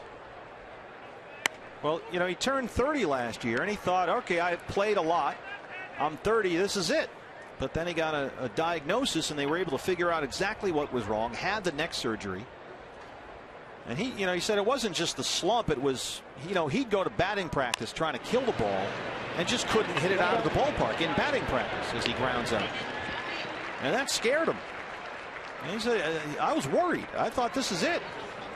But now he is reborn, and he says, when it's taken away from you and you think it might be over, he missed it so much. He missed just playing. He missed his teammates, and now he is always smiling. Just so happy to be back. Even after a ground out into the shift. And his teammates say this, he's in a really good place. And, we just saw Cecil, his dad. That relationship had been strained over the years. They're back now. It's good between father and son. His marriage was having issues when he was so down last year. That's in a great place. Personal life is very happy. And now Jeff Bannister gets this new guy. Not the guy that they went through last year, but he got the new skipper, and it's a new Prince Fielder. And Bannister says his energy level has just been infectious. It's been a lot of fun.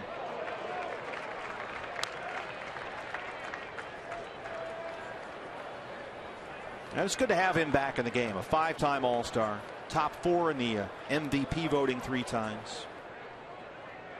A 50 home run season on the resume. He's good for baseball.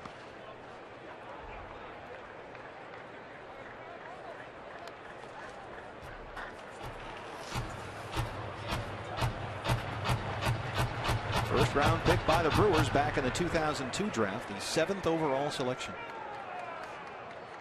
He'll turn 31 years old next month. 1-2 on Beltre.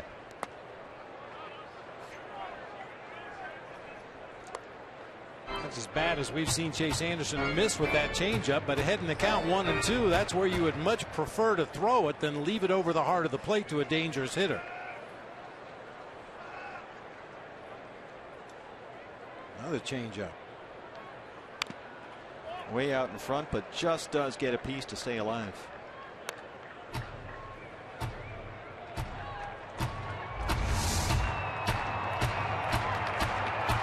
Well, Chase, before the Tomas error in the third, had retired 7 straight Rangers. If he gets Beltre here, that'll be 9 straight. He's given up just 1 run on 3 hits.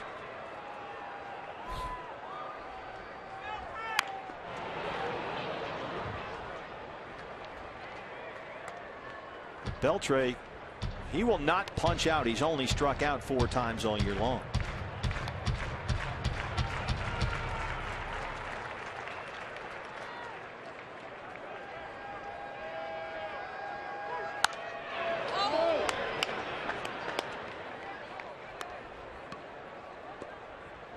Now, if you're thinking 7th inning for Chase, does this at bat with 2 outs maybe go, well, now we're up close to 100. Well, Chip has shown a willingness to extend guys past 100. Not that that's a magic number, but I think it depends on how effective he is, and he gets a pop up here to get out of the inning. Peralta calls him off. Now 9 straight set down by Chase Anderson. What's next? Brought to you by CenturyLink. Well, coming up in the Arizona 6th, we'll see Gold Rumbo. Stay tuned.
Game show, Joe Borowski, one of the topics we touched on pregame. Chase Anderson, you've been tracking him. How has he acquitted himself after a tough first? Once again, another quality outing here at home. Career numbers support that. But I'm going to show you how he's keeping these Texas Rangers batters off kilter. All right, that and more. D-Backs Live coming up right after the final out. Stephen Bob will send it back to you. Thanks, guys. Chase Anderson in the Diamondback dugout. A tremendous outing so far. 95 pitches through 6 innings. A run on 3 hits, no walks, and 4 strikeouts.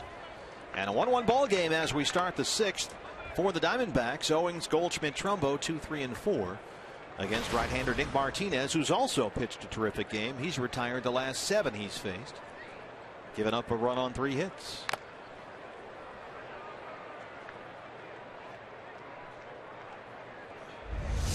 Chirinos has already taken one off the mask back there tonight. You talked about his past concussion issues. This is not helping anything.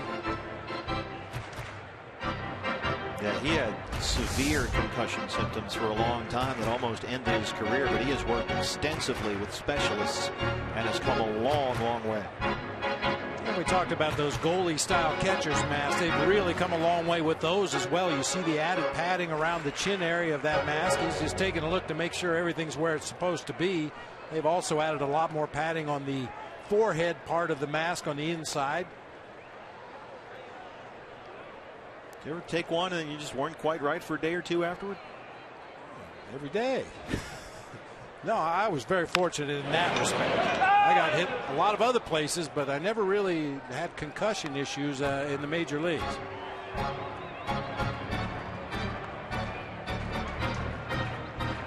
He's still feeling around, making sure everything's where it's supposed to be. Well, he's a guy that didn't even catch the first 7 years of his professional career with the Chicago Cubs. They were kind of grooming him to be a super utility player. Didn't go behind the plate until 08. Odor Throws out Owings. Here comes Goldie. Hey fans, anytime the D-backs score 5 runs or more, Taco Bell is giving away 3 free tacos with the purchase of a large drink between 4 and 6 the following day at participating locations. Paul Goldschmidt has reached base safely twice tonight, a single and a walk. 1 for 1. Diamondbacks trying to solve the riddle of Nick Martinez up there. Just 3 hits so far. All singles.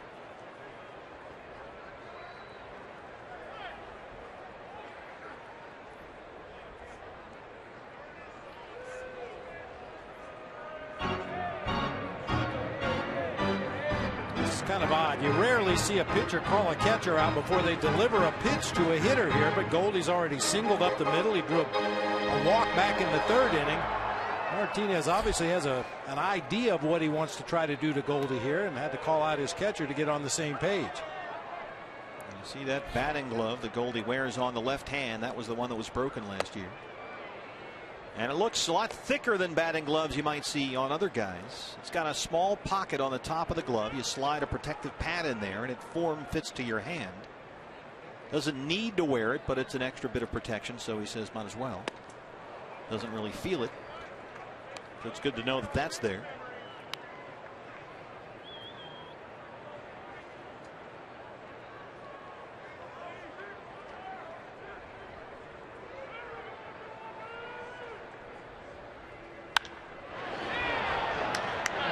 Boy, that is a mile in the air.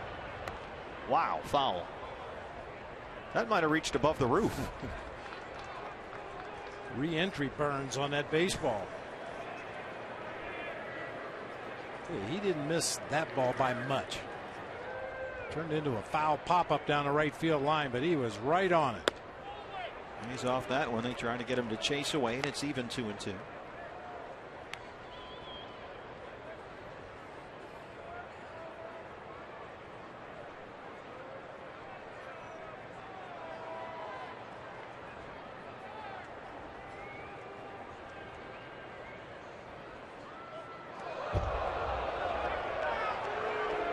That's not going to go over well here. No, the fans will react anytime any pitch is close to Goldie, but that was supposed to be a slider from Nick Martinez.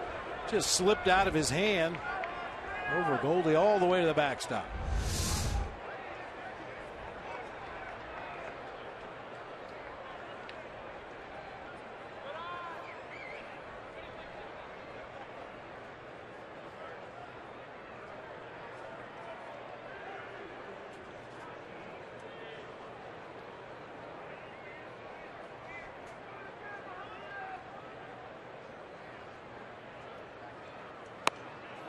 Got him. 3rd strikeout for Martinez. He's retired 9 in a row. Here's Trumbo with 2 outs. Great command of that tailing fastball. Starts it just off the corner. Was probably going to be a called strike. Goldie with a very defensive swing there, just trying to foul it off and stay alive. Trumbo 0 for 2. He struck out his last time up.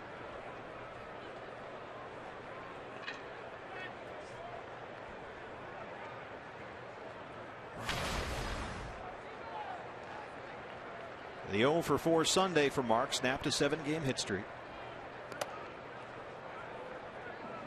Now, like Chase Anderson, Martinez here in the 6th inning, maybe showing signs of fatigue. He's had a pitch or 2 get away from him here in this inning.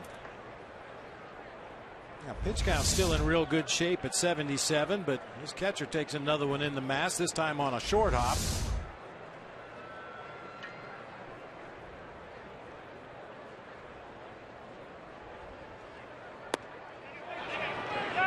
Yes, he went. Mike Everett down at first. 1-1.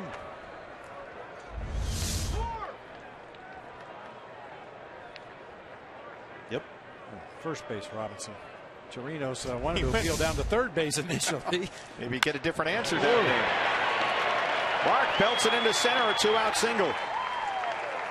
And a man aboard for Peralta. Maybe those foul balls are taking a toll on Robinson Chirinos. If he hits and runs to 3rd, then we'll worry. That ends a stretch of 9 straight retired by Martinez. Peralta 0 for 2. Trumbo at first, 2 outs.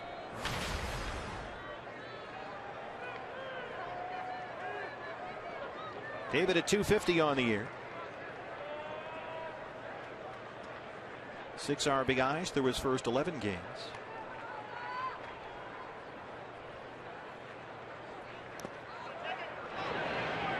Now they look down to third. Ryan Blakeney says strike 1. Martinez now with 80 pitches, 58 for strikes.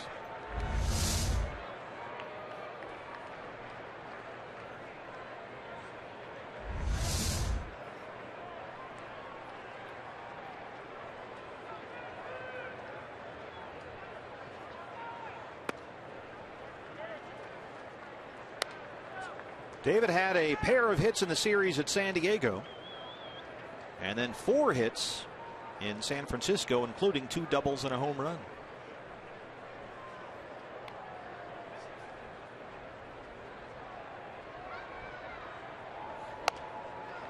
Big cut at that one, up and away. A ball and 2 strikes. Seems like, BB, this game is just kind of waiting for the big hit from either side. And you got 2 pitchers on the mound that haven't made many mistakes that can get hit hard or get hit out of the ballpark. Well pitched ball game, that's for sure. 1-2 on Peralta. 2 outs, Trumbo at first.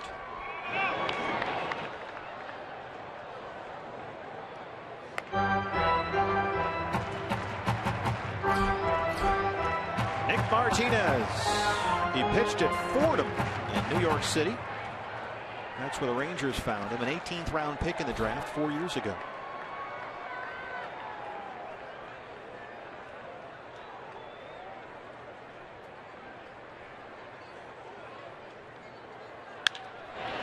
Odor at second, can't handle it, and Peralta's aboard.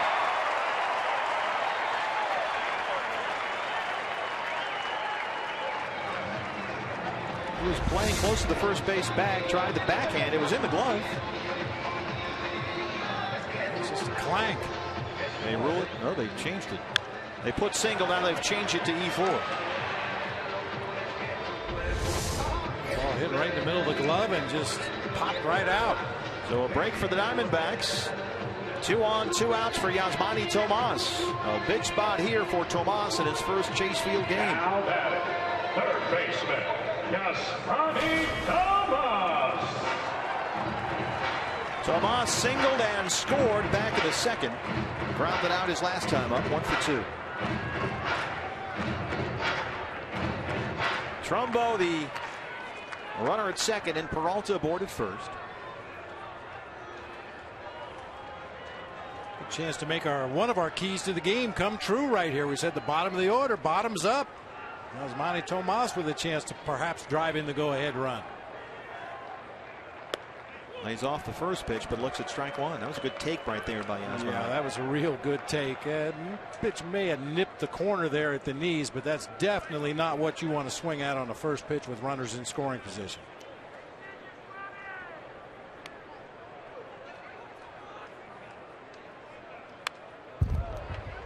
Down and away, then comes up and in. Yeah, I think that's what we're going to see more of against Yasmani Tomas until he proves to the league that he can turn on an inside fastball. He's really had some problems fighting that pitch off. He's down 0-2.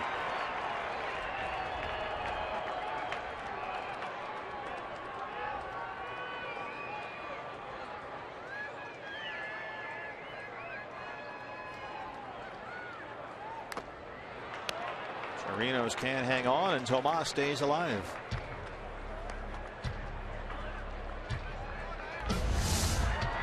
Chirinos moves out on the outside corner, and at the last instant jumps back to the inside corner where he wanted that sinking fastball. Tomas able just to get a piece.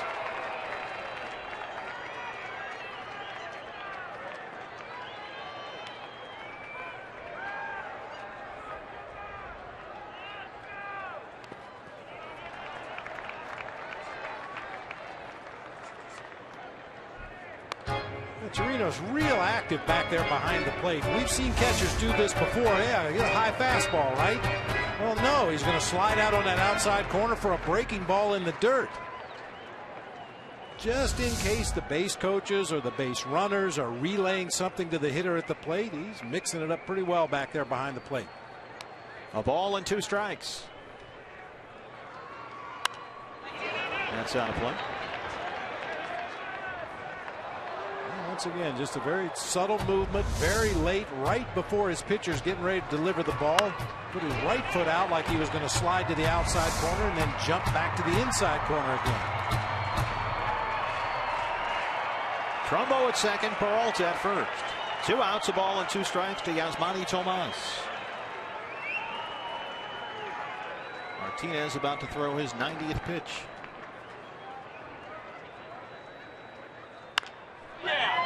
Bounced in the hole at short. Andrews, long throw. Safe.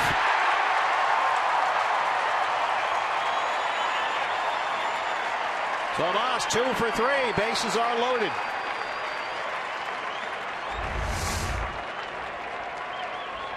He didn't waste any time. Got to the ball, made the exchange quickly. However, that one-hop throw across the diamond really slowed down when it hit the grass. And even though Prince Fielder tried to stretch out there and get it as quickly as possible, Tomas able to leg it out for an infield hit. And they will pinch run for Yasmani Tomas. Cliff Pennington will take over down there at first. Tomas 2 for 3 in his Chase Field debut. Tomas, number 4, Cliff Pennington. And now that catcher, Tommy Gozo-ish. Bases loaded, 2 outs for Tuffy in a tie game in the 6th. You've got Trumbo at third, Peralta at second, and Pennington at first, running for Tomas. Tuffy singled in the 2nd, grounded out in the 4th. He's 1 for 2.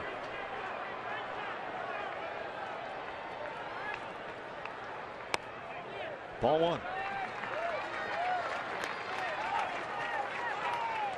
Martinez got the first 2 batters in the inning. Trumbo single. Peralta reached on an error by Odor at second. And then Tomas singled. All 3 runners getting on board with 2 outs. 1-0 to Gozo-ish. There's a strike, 1-1.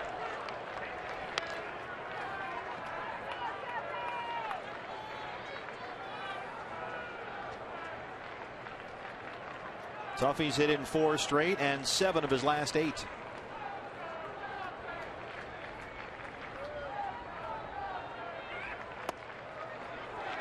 Two and 1.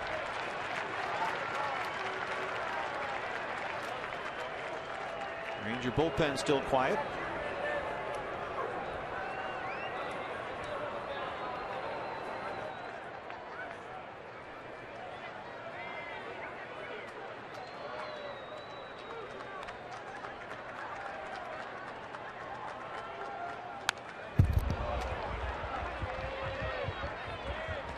Two and 2. Best offensive chance either team has had in this ball game. Bases loaded, even though there are 2 outs in the inning. The way these pitchers have been dealing up to this point of the ball game, take advantage of this situation right here, Tuffy. Trumbo, Peralta, and Pennington around the bases. 2 outs, 2 balls, and 2 strikes.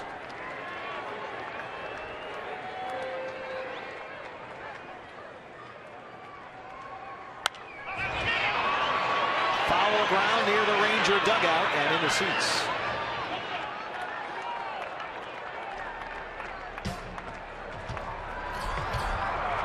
Bullpen gets busy for Jeff Bannister.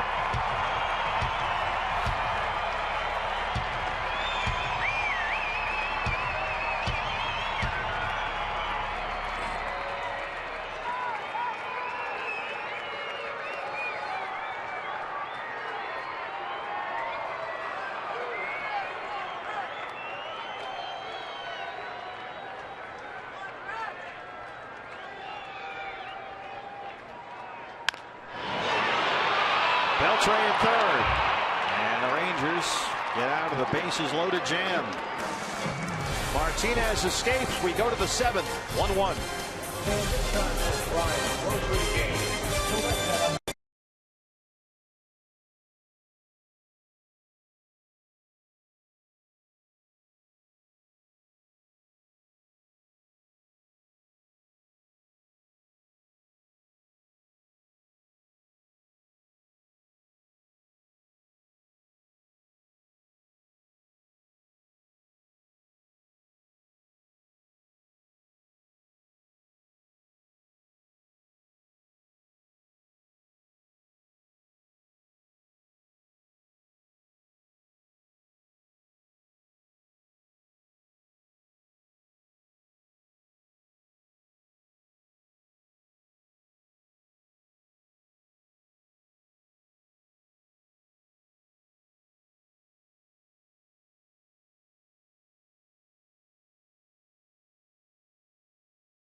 in his Chase Field debut, BB. Couple of singles and an error at third.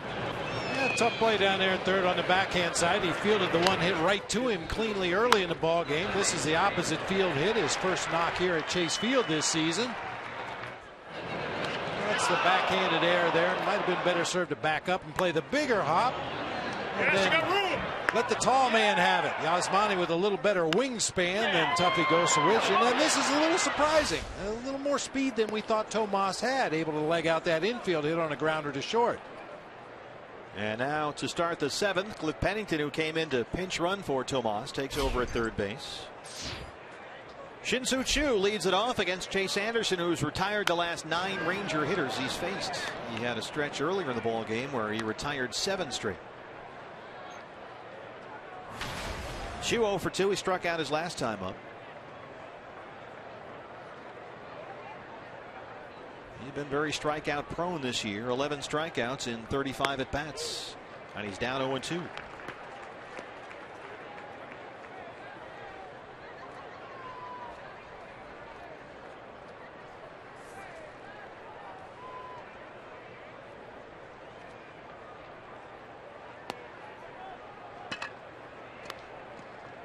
Diamondback bullpen will get busy.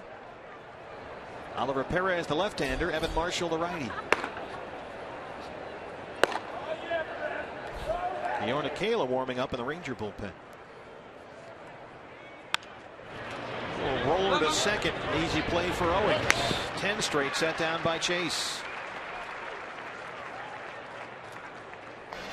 Chase Anderson pitching to contact a lot tonight. Only 4 punch-outs in the ball game. That one he actually missed his spot, but got a swing and a miss. Real good change-up right there. It's the big guy Paduro. Another change-up had him swinging right through it. I mean, this is a typical Chase Anderson ball game. He'll get the strikeouts from time to time, especially against the free swingers that are susceptible to that changeup. But he's at his best when he's pitching to weak contact. First pitch swinging is Chirinos. Right center field. Pollock.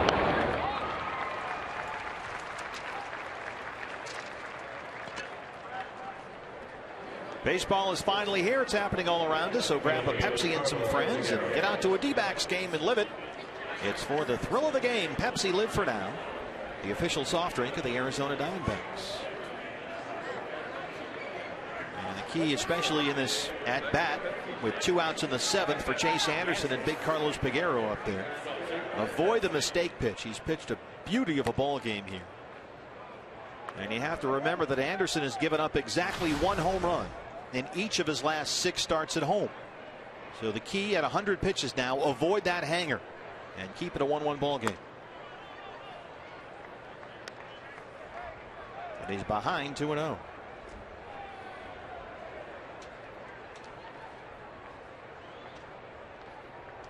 Rangers have not had a hit since Beltre's single to lead off the 4th.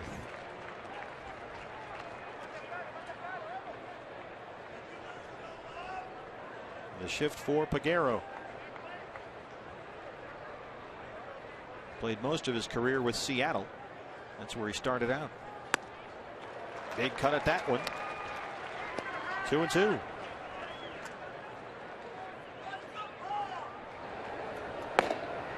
Perez and Marshall.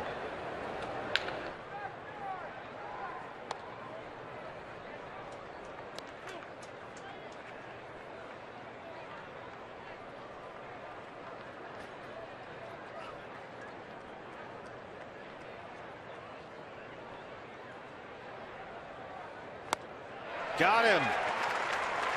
5 strikeouts for Chase Anderson. He has retired the last 12 Rangers he's faced. And as we stretch at Chase Field, it's still a 1-1 ball game.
The Gig Life high-speed highlights presented by Cox as we start the bottom of the 7th inning.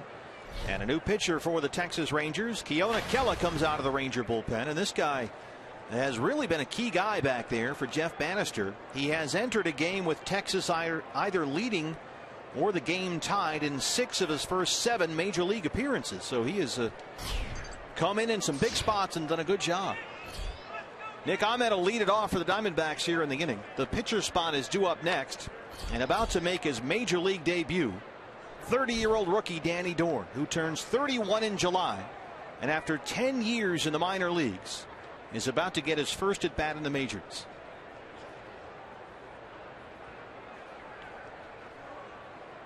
Ahmed hits a rocket down the left field line, but he yanks it foul. Boy, did Chase Anderson pitch a beauty tonight or what? 7 innings, 1 run, 3 hits, 5 strikeouts, no walks. Retired 7 straight at one point. Retired the last 12 he faced. Between the 2nd and the 7th innings, gave up 1 base hit, a single. Really did a good job tonight. 0-2 on Ahmed. And he needed to be good tonight because his opposite number, Nick Martinez, was really good tonight as well. That's one of the better starting performances we've seen by both starting pitchers all season. You bet.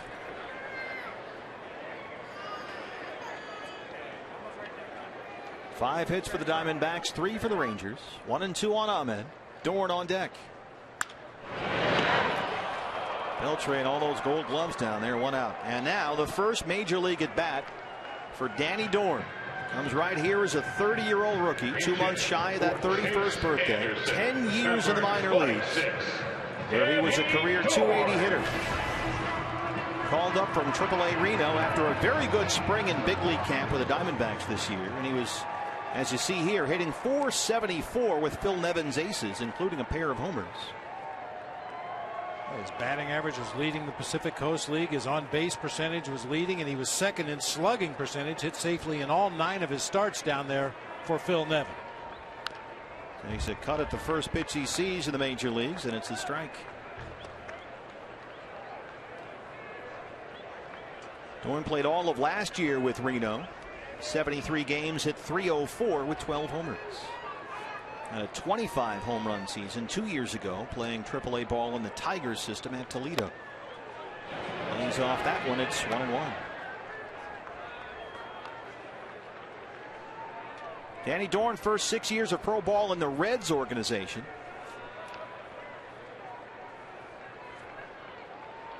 Originally a Reds 32nd round draft pick in '06. Blakeney says nope. 2-1. Excuse me. When Chirinos appealed down to Ryan Blakeney down there at third base, Adrian Beltre signaled safe. Just helping out. Yes, trying to chip in here. Hitters count here for Dorn.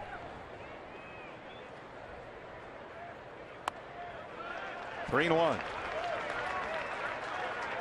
I tell you, Danny Dorn is showing a lot more patience than I did in my first major league at bat. I couldn't wait to swing. Who's the pitcher? Right-hander by the name of Scott Brown with the Cincinnati Reds. What'd you do? Yeah, we'll look it up. Made it out. What? Come on. I think I hit a ground ball to short, if I'm not mistaken.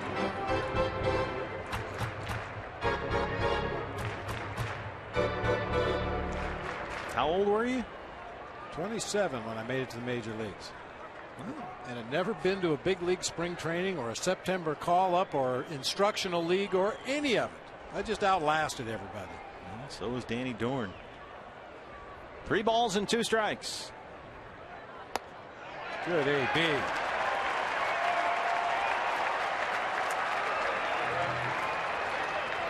Let's go down to Kate.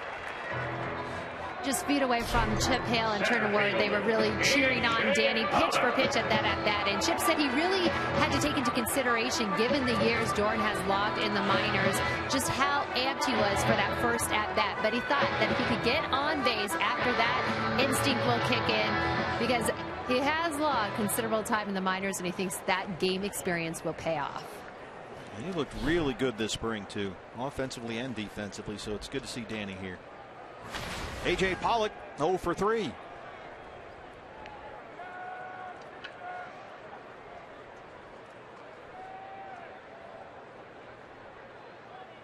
Although there is I mentioned this in spring training, the problem surfaced again today during a team meeting when Danny tries to speak up and somebody just goes, "Shut up, Dorn." Other than that, it's been clear sailing.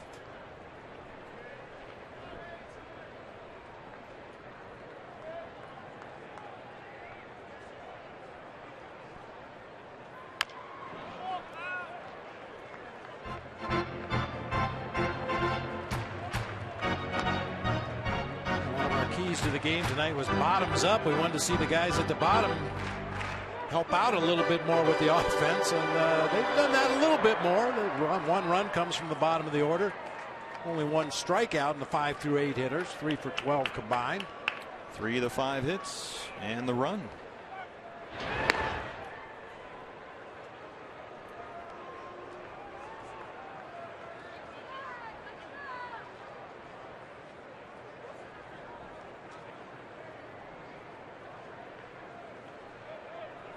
A ball and a strike to A.J. Pollock. 1 out. And Dorn, the runner at first. As a matter of fact, you look at the runs scored from the 1, 2, and 3 hitters in the various lineups around the major leagues. Only the Padres have scored more runs at the top of the order than the Diamondbacks. 34 of the Diamondbacks' 61 runs this year, that's 56%, have come from the 1, 2, and 3 hitters. There's a strike, 1 and 2. A little discussion back there with Tim Welke, the crew chief. Ranger bullpen busy again.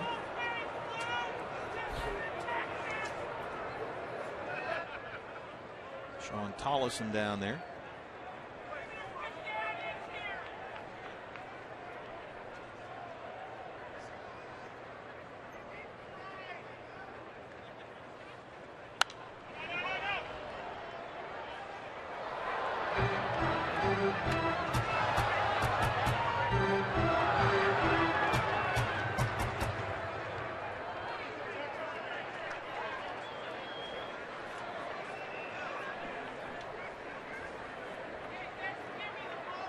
Iona Kella on in relief of Nick Martinez. Chase Anderson pitched a beautiful ball game for the Diamondbacks. 1-1 in the 7th here. That misses. It's even 2 and 2. I have to correct myself, partner. My first major league at bat was against Mike Lacoste. I tried to forget it because he carved me up pretty good. I hit some feeble grounders against him. Well, Scott Brown gave up my first hit later in that same game. Our staff up here is highly unreliable. Well, nobody's more unreliable than me when it comes to history. You're the this day in history guy. Well, that's because I read them right off the computer. I'm not going to lie to you. It's all about the research. Remember that? I do vaguely. All right, yeah. Just checking. Some big tall guy had a pretty good day on the mound. 2-2. Chases one in the dirt. And with first base occupied, that's an automatic strikeout. So 2 down. Dorn still at first, and we'll see Chris Owings. Second baseman, Chris. Pretty good changeup that time. Fool AJ that badly in a 2-strike count. Normally he's a battler up there with 2 strikes. Puts the ball in play somewhere, but came up empty that time. Well, Chris Owings on the last road trip, 7 hits in 6 games. Drove in 3 runs, trying to advance Danny Dorn down there at first with 2 outs in a 1-1 game. CO 0 for 3. He's grounded out to second 3 times.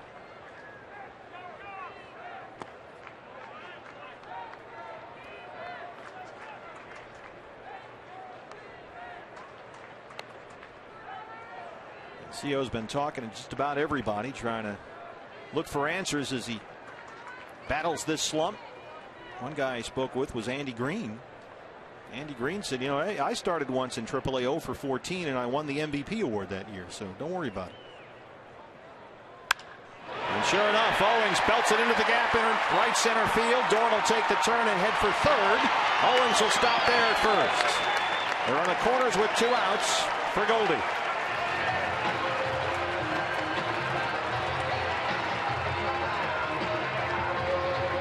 And Jeff Bannister looks like he's going to make a double switch here. Clean single into that gap in right center field, and with 2 outs, Dorn was off on contact and easily advances around to third base. Well, you know, this is Jeff Bannister's worst nightmare. He wanted to see Chris Owings make some kind of an out right there, so he had Goldie leading off in the next inning, but he's going to have to face him with runners on base. And they're going to call in Peguero from left field. He ended the top of the 7th inning. And we'll get a new left fielder and a new pitcher back after this. D-backs threatening here with 2 down in the 7th.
His first run in the first inning against Chase Anderson, doubles by Martin and Fielder.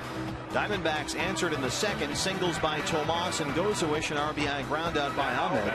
And that has been all the scoring. Chase Anderson was terrific, and now the Ranger bullpen trying to pick up Nick Martinez. With runners on the corners, 2 outs and Goldie coming up. Here's Sean Tollison.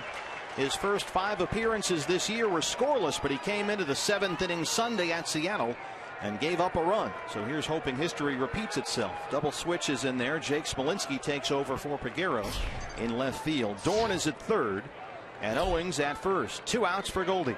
Don't look away on this first pitch. 3 of 5 Goldie's home runs this year have come on the first pitch.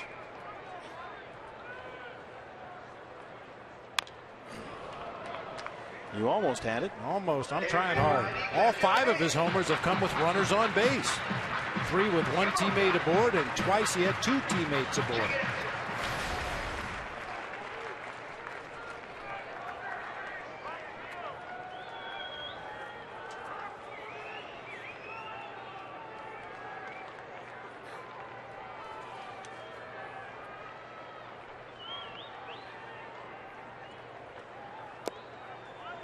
One and one.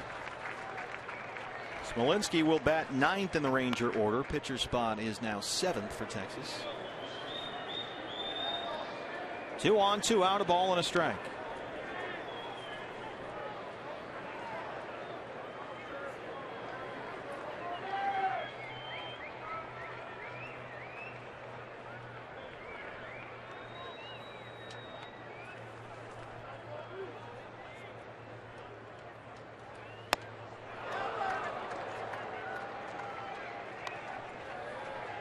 One and 2.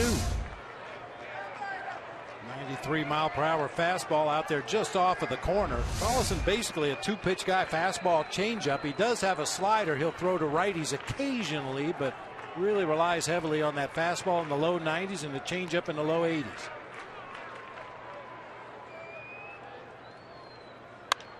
Check swing in the seats.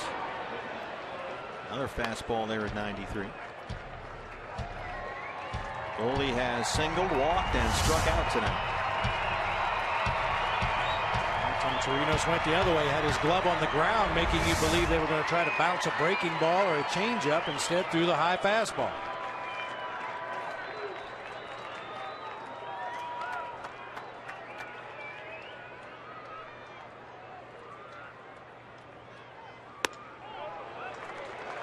This is away. 2 balls and 2 strikes.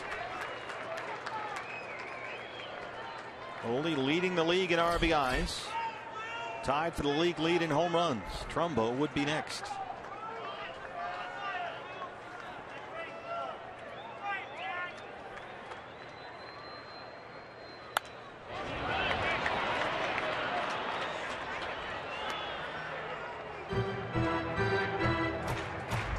Finally sees the changeup up and out of the zone. Able just to foul it down that right side. Stay alive for one more pitch at least.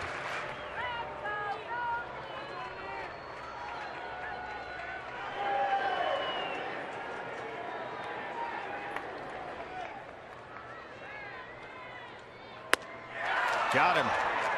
Big strikeout there with a 94-mile-an-hour fastball. The Diamondbacks strand 2, and it's still even at 1 run apiece as we head to the 8th at Chase Field.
For a full night of NHL and NBA playoff action, plus all the highlights from tonight's Major League Baseball games.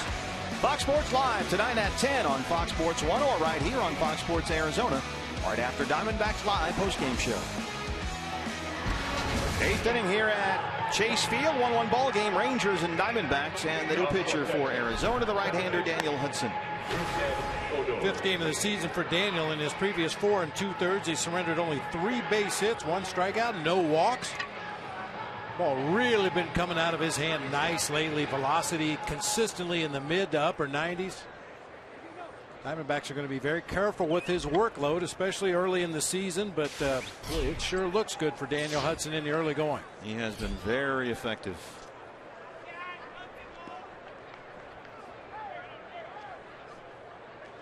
Rougned Odor, the second baseman, leads off the 8th. Smolinski, the left fielder, is in the on-deck circle. After the double switch, he is hitting a 9th in the order. Pitcher spot is 7th for Texas. On in relief of Chase Anderson, who gave up only 3 hits tonight, retired the last 12 Rangers he faced.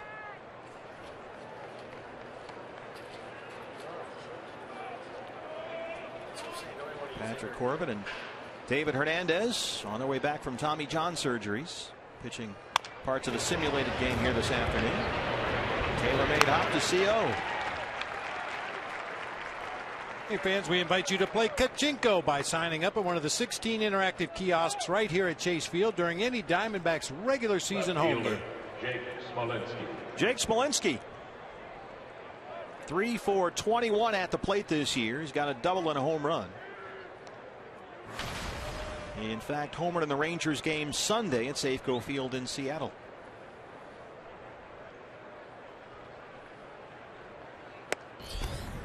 I know it's early, partner. We still have a long way to go, but what a change in the starting pitching from the first 8 games to the last 6. First 8 games, the starters' ERA was over 5.5 runs per game. They were only averaging just over 5 innings per start.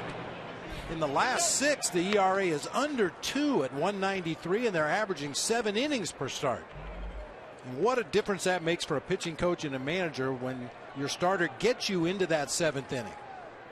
It just sets up that tail end of the bullpen, and we know the Diamondbacks' tail end of the bullpen can pitch with anybody.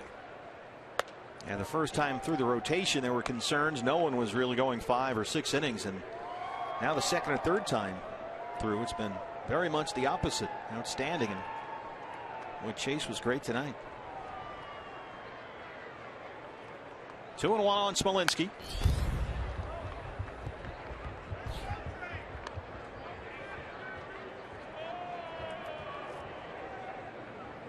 Opening up an 8-game homestand tonight. 2 interleague games against the Rangers. Off on Thursday.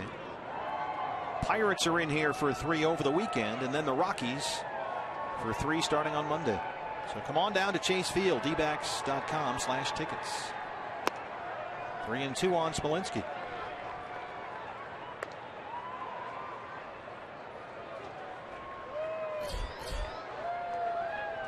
Martin, the leadoff man, on deck.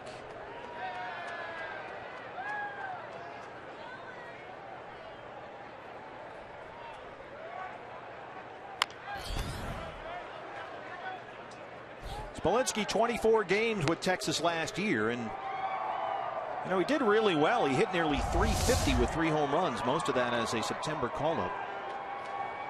He's played 8 years in the minor leagues. Just turned 26.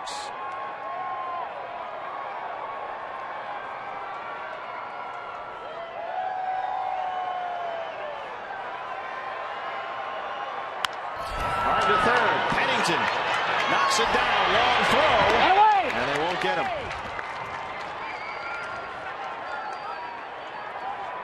And I believe they're going to charge Cliff with an error on that one. E5. He kind of dropped to a knee to try to block that ball. Unfortunately, it skittered far enough away that Smolinski was able to leg it out. So he's the go-ahead run at first with 1 out for Leonis Martin, the leadoff man. Martin doubled and scored to lead off the ball game. He's 1 for 3.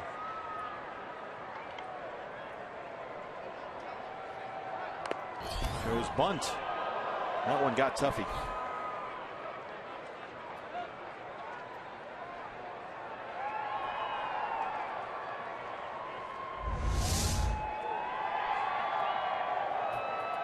Right on the foot. Right on the foot.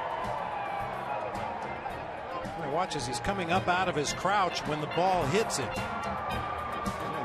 foot was engaged. All the muscles were firing to get him up out of that crouch, and then it hit with a foul tip right on top of it.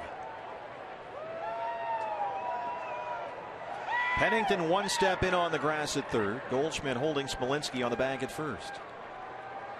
0-1 to Martin. 0-2. Martin has been the Rangers' primary center fielder the last 2 years. He's hit .260, .274. 67 stolen bases over the previous 2 seasons. From Cuba.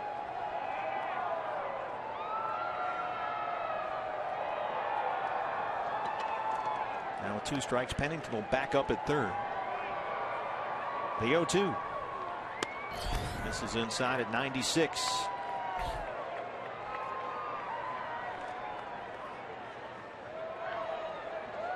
Had somebody comment the other day, Daniel Hudson throwing 95, 96. Yeah, he's been like that since spring training. And that's been great to see. The velocity's been there all spring long.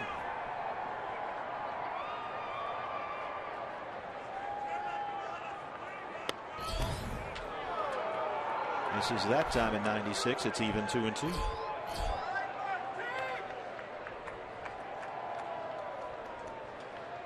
That's got to be a good sign.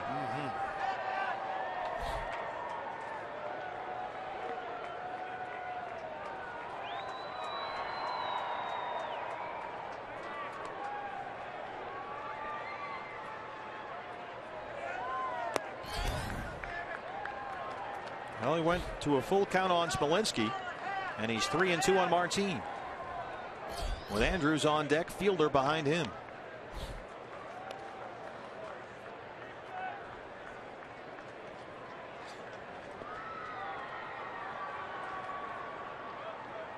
Goldie will hold Smolinski on the bag at first.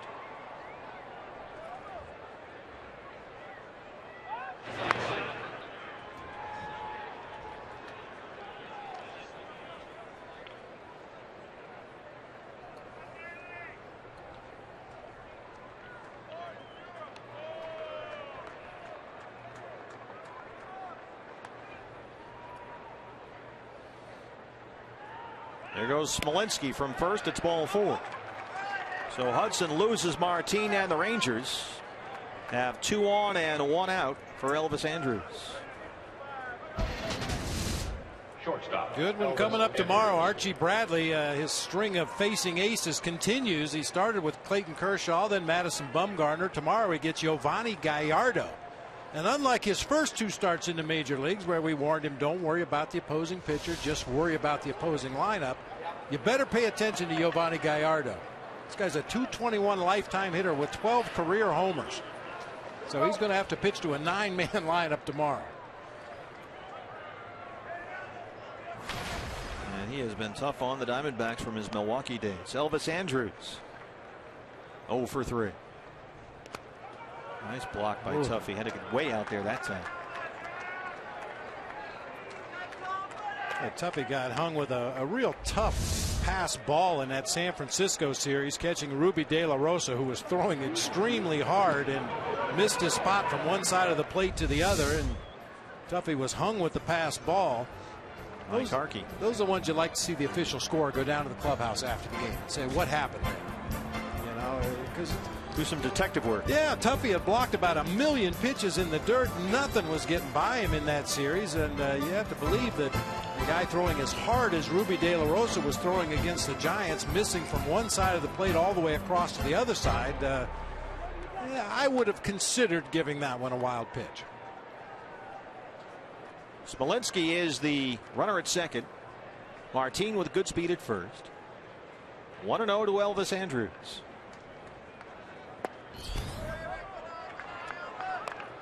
Well, so far, Daniel Hudson has thrown 18 pitches, 10 of them balls.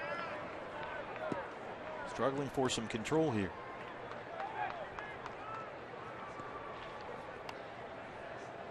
Andrews 2 for his last 20 at the plate. Bounces that one over the head of Pennington and into left. Here comes Smolinski. The throw from Peralta is cut off, and it's 2-1 Texas.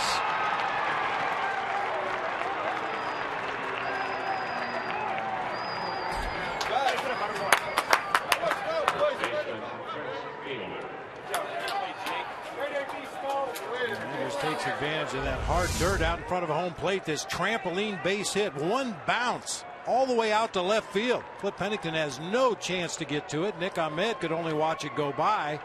And with Smolinski running at second base, saw the ball on the ground. He was off like a shot. Tony Beasley, the third base coach, never hesitated, sending him on home. And now Prince Fielder. There go the runners. The throw goes into left. It gets by Pennington, and Martin will score. Andrews is in at third.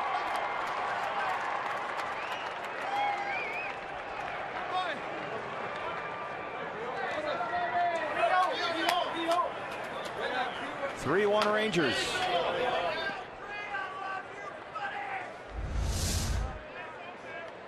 Cliff kind of lost his footing there. You could see him trying to hold his ground with one knee on the ground, reaching back with the glove, trying to pick that short hop. Just could not make the play. That's a double steal. E2, the error on Gozuish on the throw. And Prince crushes one. Gone.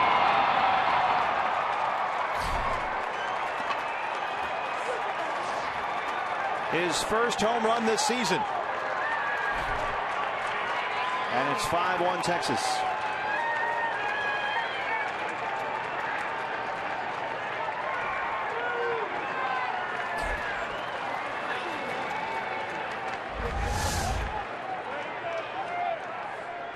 Down and scooped it. That ball not high off the ground when he made contact. That's a big, strong man. He gets a barrel on the ball. It's always got a chance to leave the park.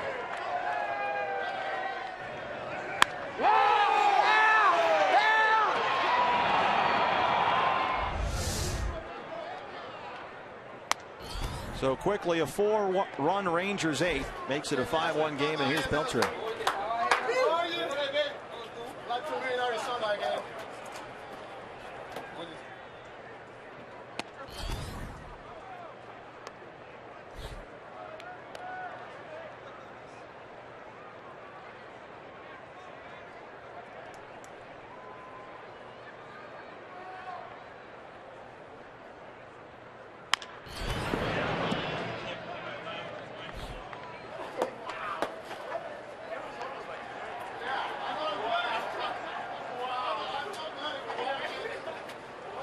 Prince Fielder, boy, and he had 21 hits, counting that double in the first inning. He had 21 hits this season. 17 of them were singles, and so that's got to feel good. And sometimes for a team's offense, all it takes is a different style of pitcher on the mound. We saw Chase Anderson really mixing it up well tonight with his fastball, changeup.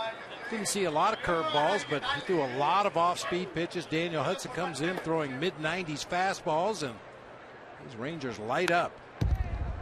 And Prince Fielder, 55 at bats without a home run, the longest homerless stretch to start a season in his career.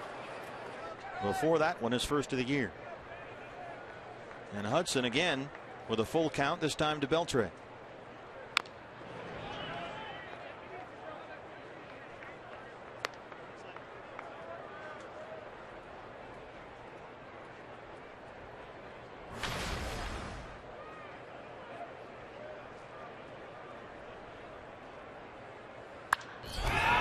He drives one deep to center field. It backs up Pollock. 2 down.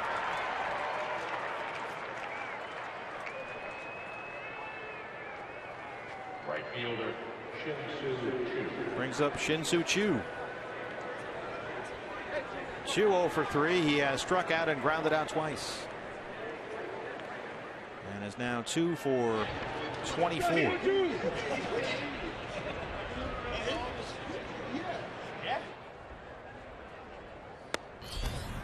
A walk, a single, 2 Diamondback errors, and a long home run by Prince Fielder. It all adds up to a 4-run Rangers 8th.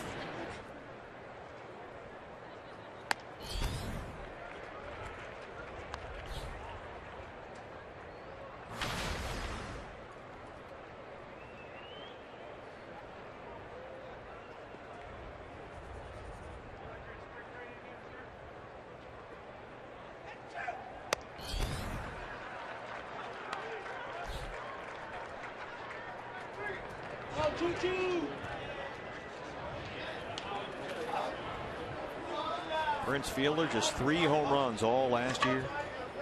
55 at bats this year without a homer, and the drought is over. The high fly ball along the left field line. Peralta runs out of room.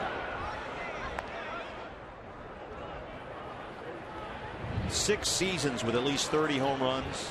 6 more seasons with at least 100 RBIs, including 141 RBIs back in 09.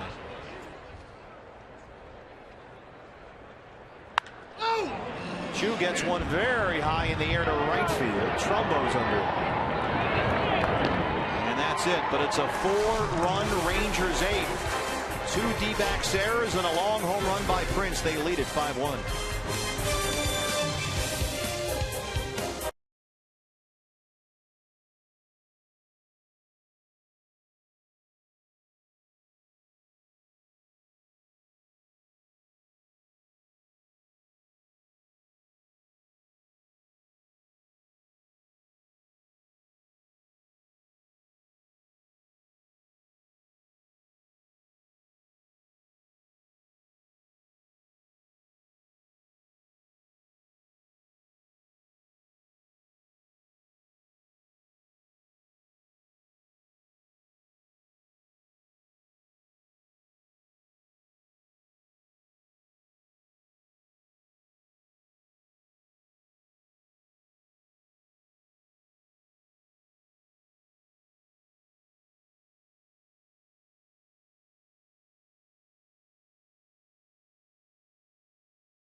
Game show, Joe, despite the outburst by the Rangers there, ultimately this game about starting pitching. We talked Chase Anderson. What about Nick Martinez? How did he keep the Diamondbacks at bay? Well, we all know he came into the game 2-0 with a 0 ERA. Now we see why. I'm going to break down his outing and show you why he was able to keep these Diamondback hitters off the bases. All right, it all starts after the final out. Joe Borowski here. We'll have it all for you on Diamondbacks Live, the postgame show, guys. Back to you. All right, guys, look forward to that. Diamondback Live postgame show follows our ball game here on Fox Sports Arizona as Mark Trumbo leads off the Diamondbacks 8th against Tolleson, who struck out Goldie in the bottom of the 7th to end a Diamondback threat and keep the game tied. Texas answers with a 4-run 8th, and here we are 5-1. Trumbo singled his last time up, 1 for 3.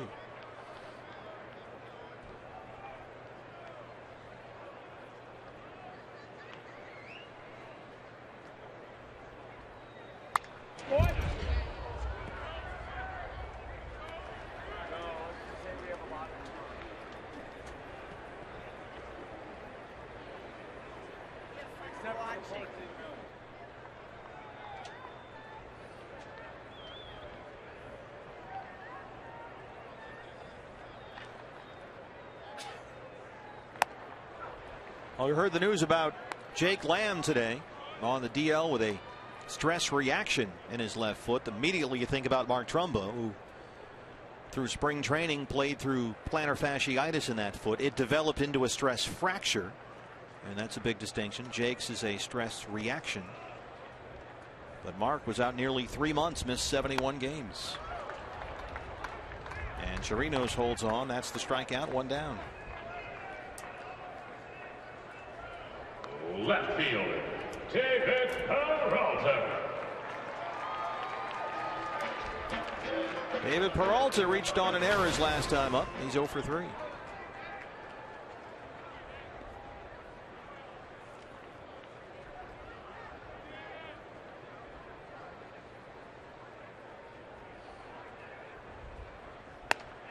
There's a strike, 0-1. Martin, the center fielder, shaded over toward left center, so a lot of room out by the pool for David here.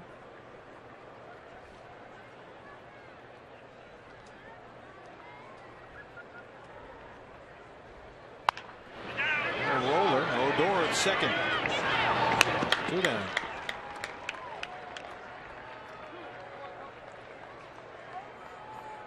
So Jake Lamb goes on the DL with that stress reaction in his left foot. And Danny Dorn, who walked in his first big league at bat, called up from Reno. Gerald Laird also moved to the 60-day DL after back surgery.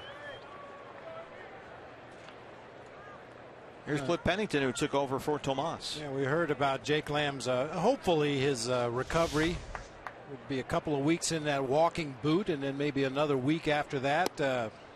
Try to get him back up to game speed. Hopefully that's as long as it will be.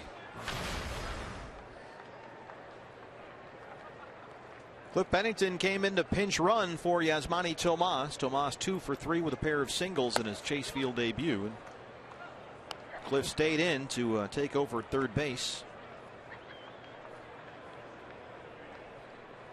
2 for 9 to open the season. He's also walked 3 times. Cliff hasn't played a ton lately, just 2 at bats on the last road trip. It's amazing the difference a 4-run lead will make in a ball game. We saw both starting pitchers and the first reliever for the Rangers just working away at the corners and trying to keep the ball down. And now with a 4-run lead, Tolleson just raring back and aiming for the middle of the plate. And he gets 2 strikeouts and a quick 1-2-3-8. 9th inning coming up. Diamondbacks trail at 5-1.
presented by Cox Communications, is set to take you to a D-backs game. Stop by this month's participating Cox Solutions store in Tempe Marketplace.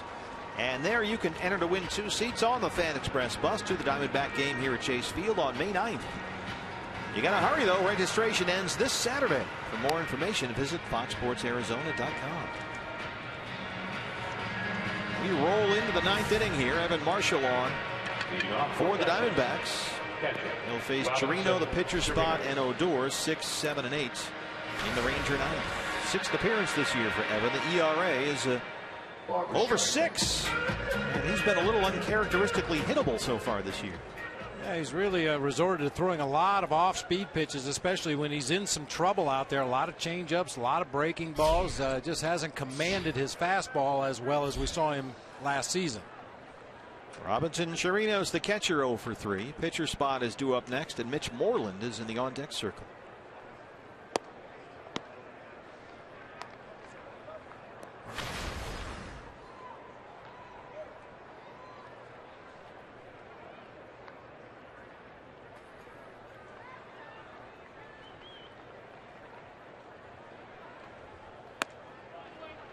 Two and 0. You should be here. Well, we're here for 8 games, so come on down. Another one against the Rangers tomorrow. Archie Bradley faces Giovanni Gallardo. Thursday, an off day. Pirates in for 3 over the weekend. Rockies in for 3 starting Monday.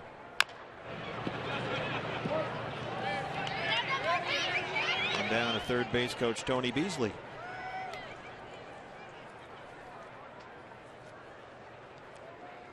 And we're kind of at that point where you walk around going, it's Archie Day today, or it's Archie Day tomorrow. He has been outstanding.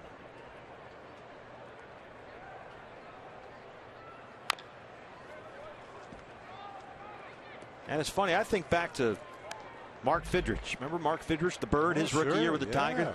People get so excited about a rookie pitcher like that when there's anticipation, when there's a guy coming up, everybody knows about him. He comes up, does well, and then it just creates its own momentum. It generates its own momentum, and people get excited. They start counting down the days. When's he pitching next? Nice stab there by Penny at third.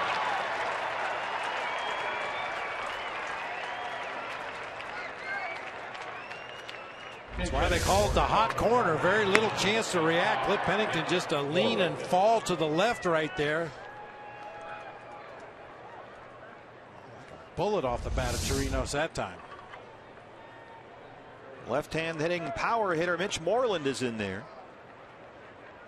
This is a guy that's right now they say has a loose body in his elbow. They're hoping he can avoid surgery. Something's floating around in there, but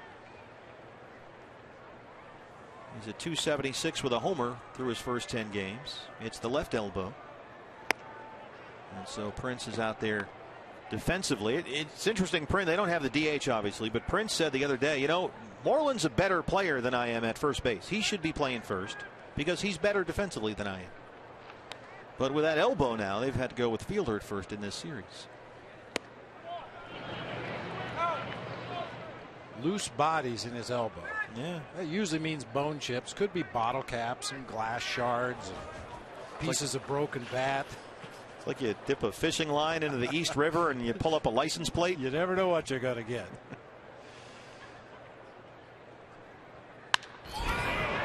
Drills it into left center field. AJ a long run to cut it off, but his momentum carries him to the warning track, and Moreland has a double. This guy's been a productive power bat for the Rangers ever since their World Series season 4 years ago. And that's his third double. Valuable bat off the bench for Jeff Bannister. I don't think Moreland really thought double out of the batter's box, but when AJ had to go so far into the gap and it took him so many steps to gather himself, Moreland went ahead and turned the corner and ended up with his third double of the season. Now let's see if you were paying attention, BB, because it's time to do Rougned Odor trivia. Okay. What is Rougned Odor's brother's name? Rougned Odor. Correct. Rougned Odor has an uncle named Rouglis. What are the names of Rouglis Odor's two sons? Let me think. Rugless and Rugless. Also correct. Thanks for playing. Name That Odor. America's new favorite game, right after Name That Molina.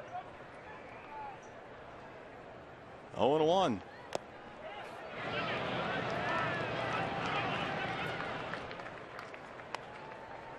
Yes, Rougned Odor's brother is named Rougned Odor. Also in the Rangers system, a 17-year-old middle infielder. Odor played all last season as the Rangers second baseman as a 20-year-old. So these got some talent in the family. And obviously a sense of humor. Apparently.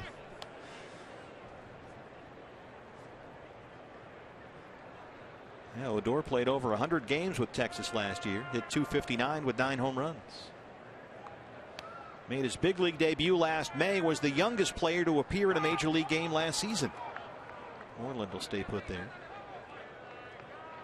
So it really has been an apprenticeship for him. You know, when you're 20 and 21, you're supposed to be in the minor leagues learning how to play baseball. Well, he's doing that, learning how to play the game at the major league level. I imagine that's pretty hard.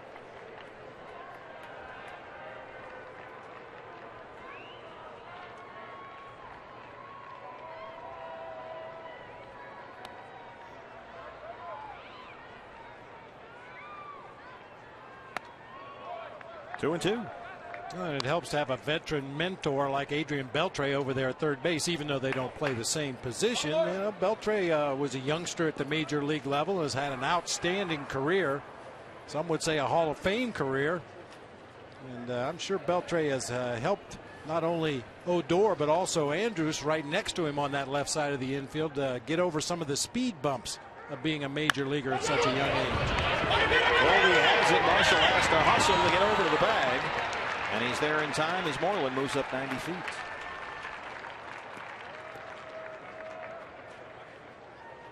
The Rangers have had a pretty interesting history. They've had some really good players over the years. Juan Gonzalez leads the team home runs, RBIs, and extra base hits over the course of his career. Michael Young, great team leader. Hits, runs, doubles, triples, total bases. Charlie Huff, the knuckleballer, leads in most of the pitching categories. And John Wetland, team leader in saves. Jake Smolinski with Moreland at third and 2 down.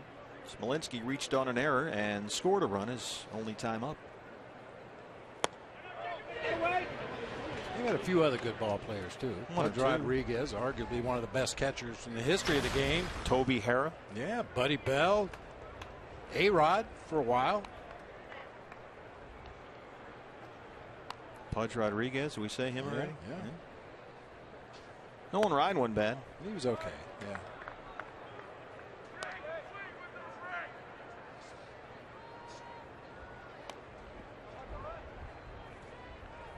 Boy, Bobby Valentine used to talk all the time when he was the manager down there back in the old ballpark about going down to football country and trying to sell Major League Baseball and get the ballpark built and all. He was. Here it comes, right at Bob Brenly. And I did the proper thing. I got the heck out of the way. That one came to eat right there. Almost hit my Josh Colementor bobblehead doll up here.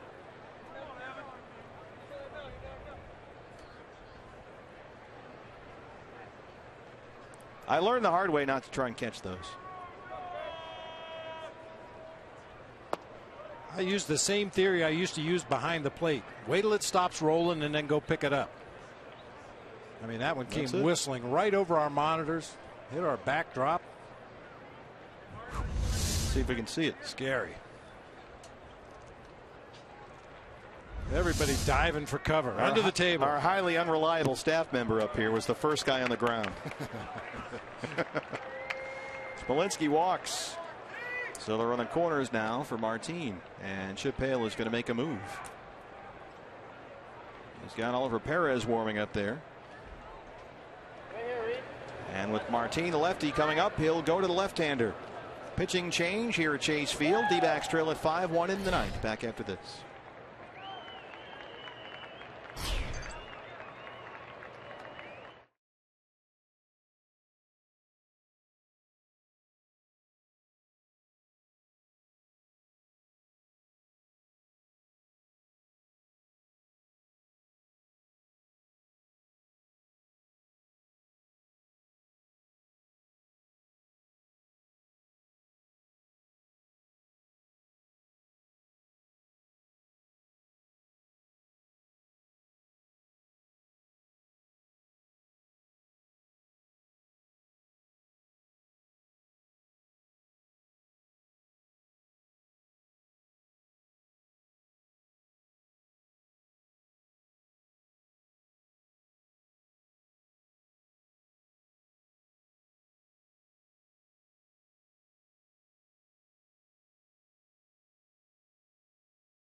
game, Patrick Corbin and David Hernandez. You had your starter and your reliever both pitching a simulated game for the first time on the mound against actual live hitters.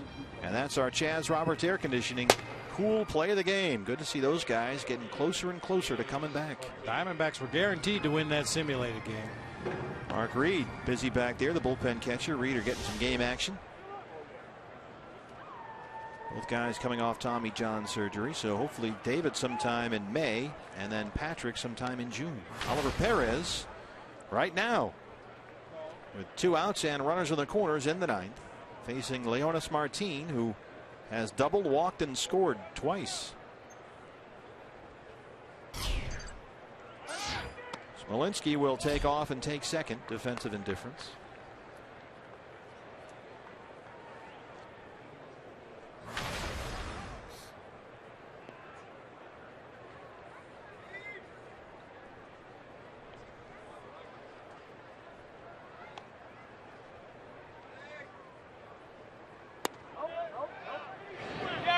Yes, he went. Ryan Blakeney at third.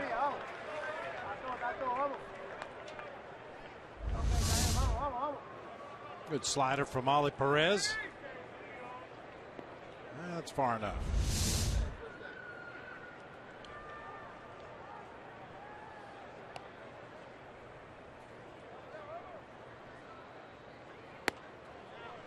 Well, Martin's starting to heat up. He had a very slow start. But he's got right now 7 hits in his last 16 at bats. Doubled and scored a run to lead off the ball game.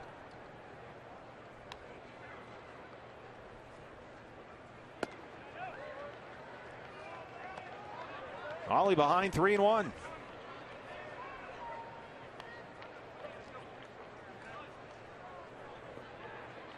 Nick Martinez, the Rangers starter.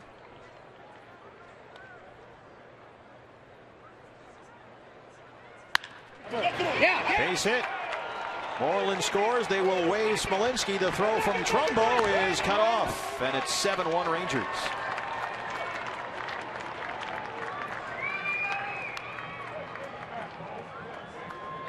Shortstop, Elvis Andrews.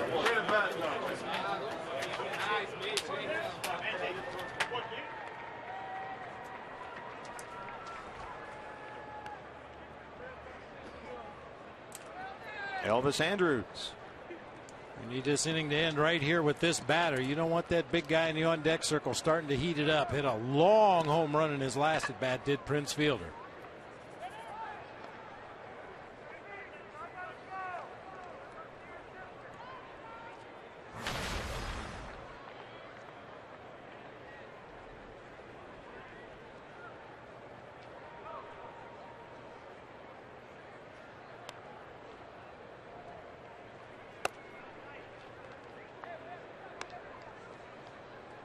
Yeah, Prince Fielder, the home run, his first since May 8th last year. And his first home run on the road since September of 2013.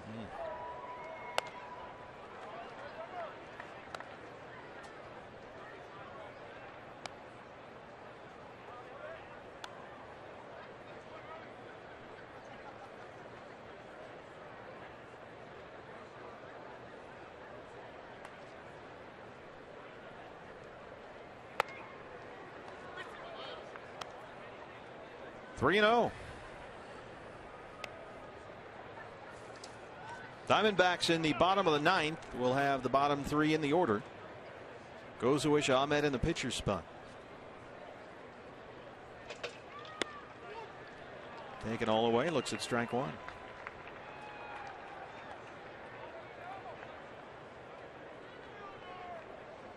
Dennis Lamb, part of the reliable portion of our staff. Got good seats tonight. There's another base hit as it rolls into right. Martinez in at third. And here comes Prince.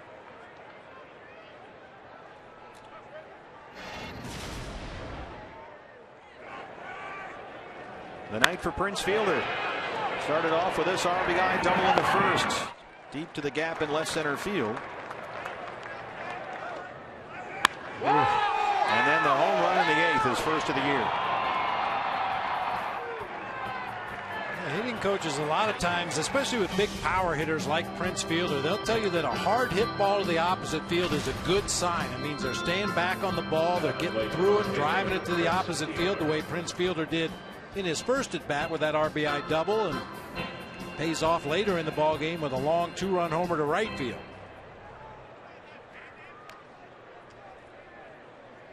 Martin is the runner at third, and Andrews aboard at first. Rangers have come up with a 4-run 8th and now 2 here in the 9th.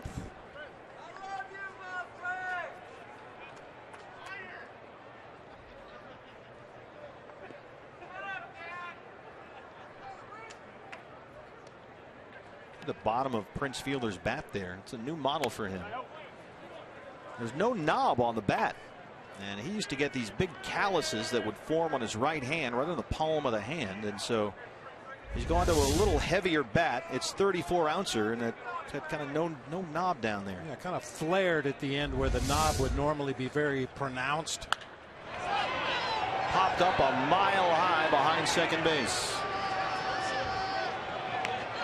Nick Ahmed has it, and that ends the 9th inning.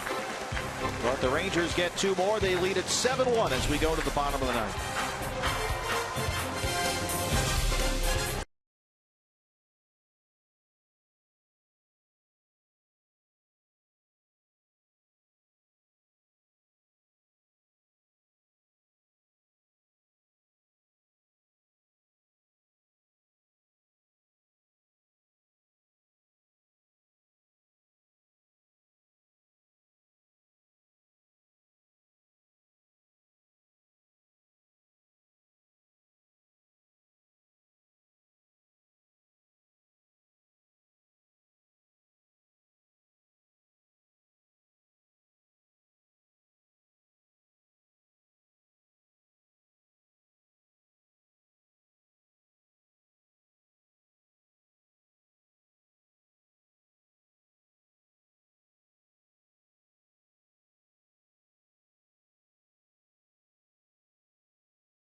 Diamondbacks' young season. One game you probably skip over is that 7-4 loss to the Dodgers opening week, but not the players. They said that game helped them develop their identity as a team that battles. If you remember, they were down 7-0 heading into the 9th. They forced LA to throw 46 pitches in that inning alone, calling upon the bullpen several times, and the players showed me that's where they learned the fight this team has, that they are scrappy and they're not going to give up. Let's see what they can do now. Against Tanner Scheppers, who will work the 9th for Texas. Tuffy Gozawish leads it off for the Diamondbacks, down 7-1.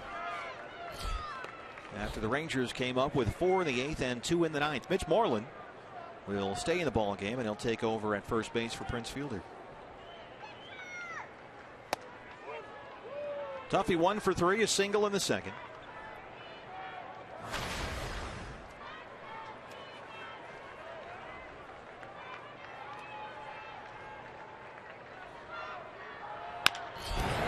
Bounced in the hole. Beltre in there to cut it off. Throws it out.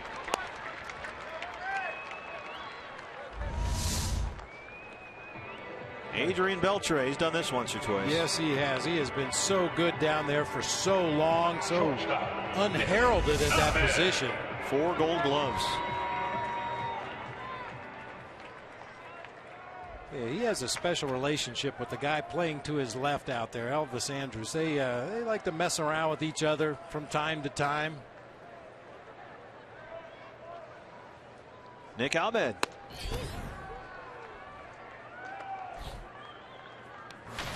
And Nick is looking for a base hit. He has driven in the Diamondbacks' only run of the ball game, an RBI ground out in the second.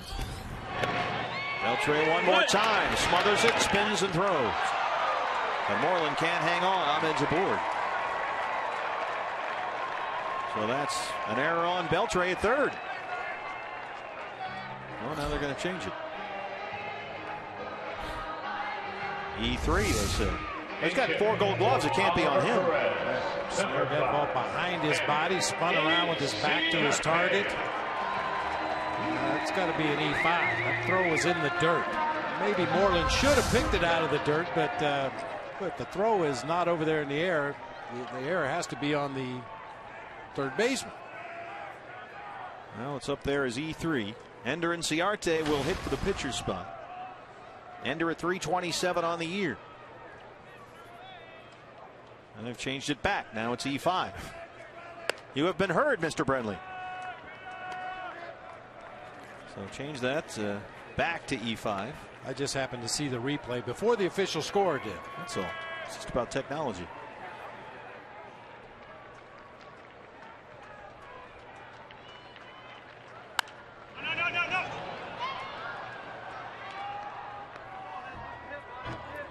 Well, Ender with 7 multi-hit games this season, 4 from on the last road trip. He had some tremendous performances in San Diego and San Francisco.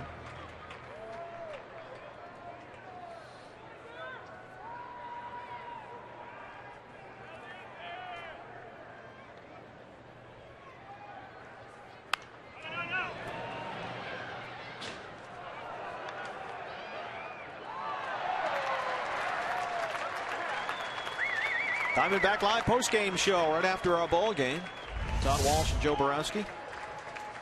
Nice play on the carom here. Gentleman caught it in his hat, holding his scorecard in the other hand. Nicely done, and then he gave it to the kid sitting behind him. Outstanding play, sir.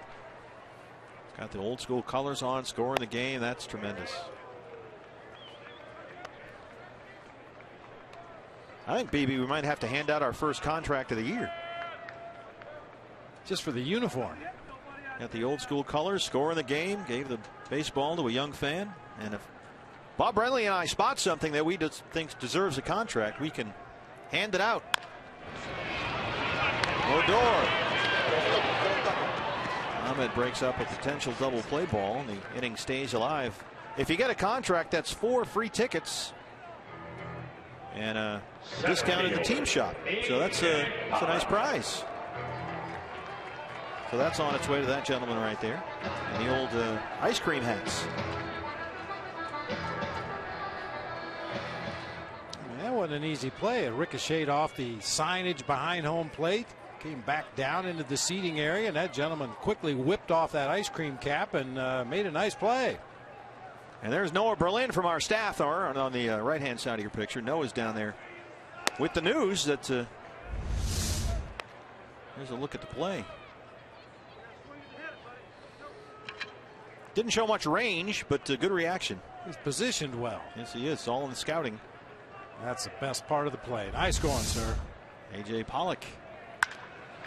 Up the middle and into center. A.J.'s got a base hit. Ender moves up to second, and here comes Chris Owings.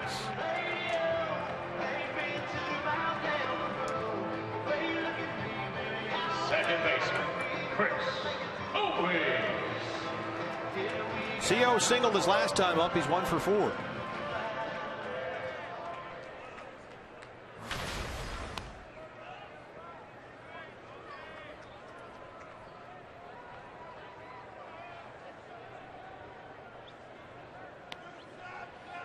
Ciarte, the runner at second. Pollock at first. 2 down. 9th inning here at Chase. Same 2 teams tomorrow. Gallardo and Bradley.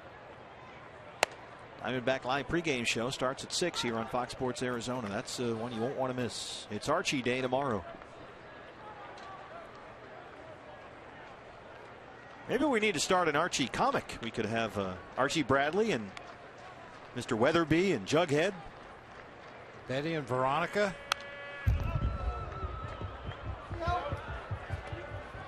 There's Archie and Bronson Arroyo in the Diamondback dugout. I think that would really nail the 18 to 25 demo, BB, if we went. So, yeah. Went back to the Archie comics. People would go, "What's a comic?" Never mind. Breaking ball in there for a strike, and it's 1-2.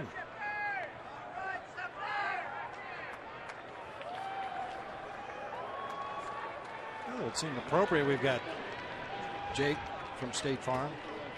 What are you wearing, Jake from State Farm? Khakis. We're going to miss Jake for the next couple of weeks.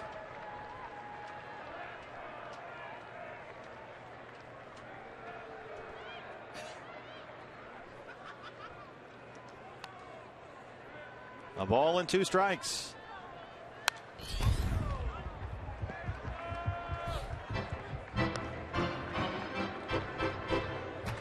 Shepard's in this ballgame throwing a lot of fastballs, throwing a lot of strikes. 16 pitches here in the ninth. 12 of them have been in the zone.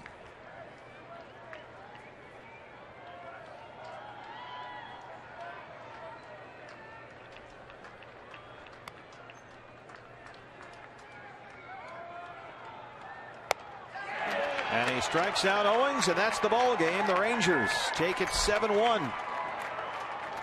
It was a 1-1 game in the 8th, but Texas gets 4 in the 8th, 2 in the 9th. They out-hit the Diamondbacks 8-7, and they win this one 7-1. Yeah, it's really too bad the way this one got away. Outstanding starting performance by both pitchers in the ball game today, but the D-backs bullpen just not up to the task tonight. Well, let's wrap it up here from Chase Field. A lot to look at. We'll have reaction from both clubhouses. Joe Borowski is going to break down the pitching performances. So let's get that started right now. It's Diamondbacks Live. Your host, Tom Walsh. Thank you very much, Steve, with you. And Joe, so many twists and turns to this game. You will get to the starting pitchers. I know that. We've got the Yasmani Tomas scenario to take a look at. A couple of the pitchers who threw on the mound earlier today after Tommy John. But I think we have to start, if you agree, with how this game got away when we come back in a moment. Definitely. We'll be looking at that 8th inning and see exactly how this game got away from Daniel Hudson. Including the zone that the pitch was in to Prince Fielder. Don't want to go there. Yeah, all right. So we'll take a short break. When we come back, Diamondbacks Live, presented by CenturyLink, will be underway here from Chase Field. Bob Brenly is going to chat with us for a moment. We'll get locker room reaction here from manager Chip Hale and more. Stick around. Chase Field, Diamondbacks Live in a matter of moments.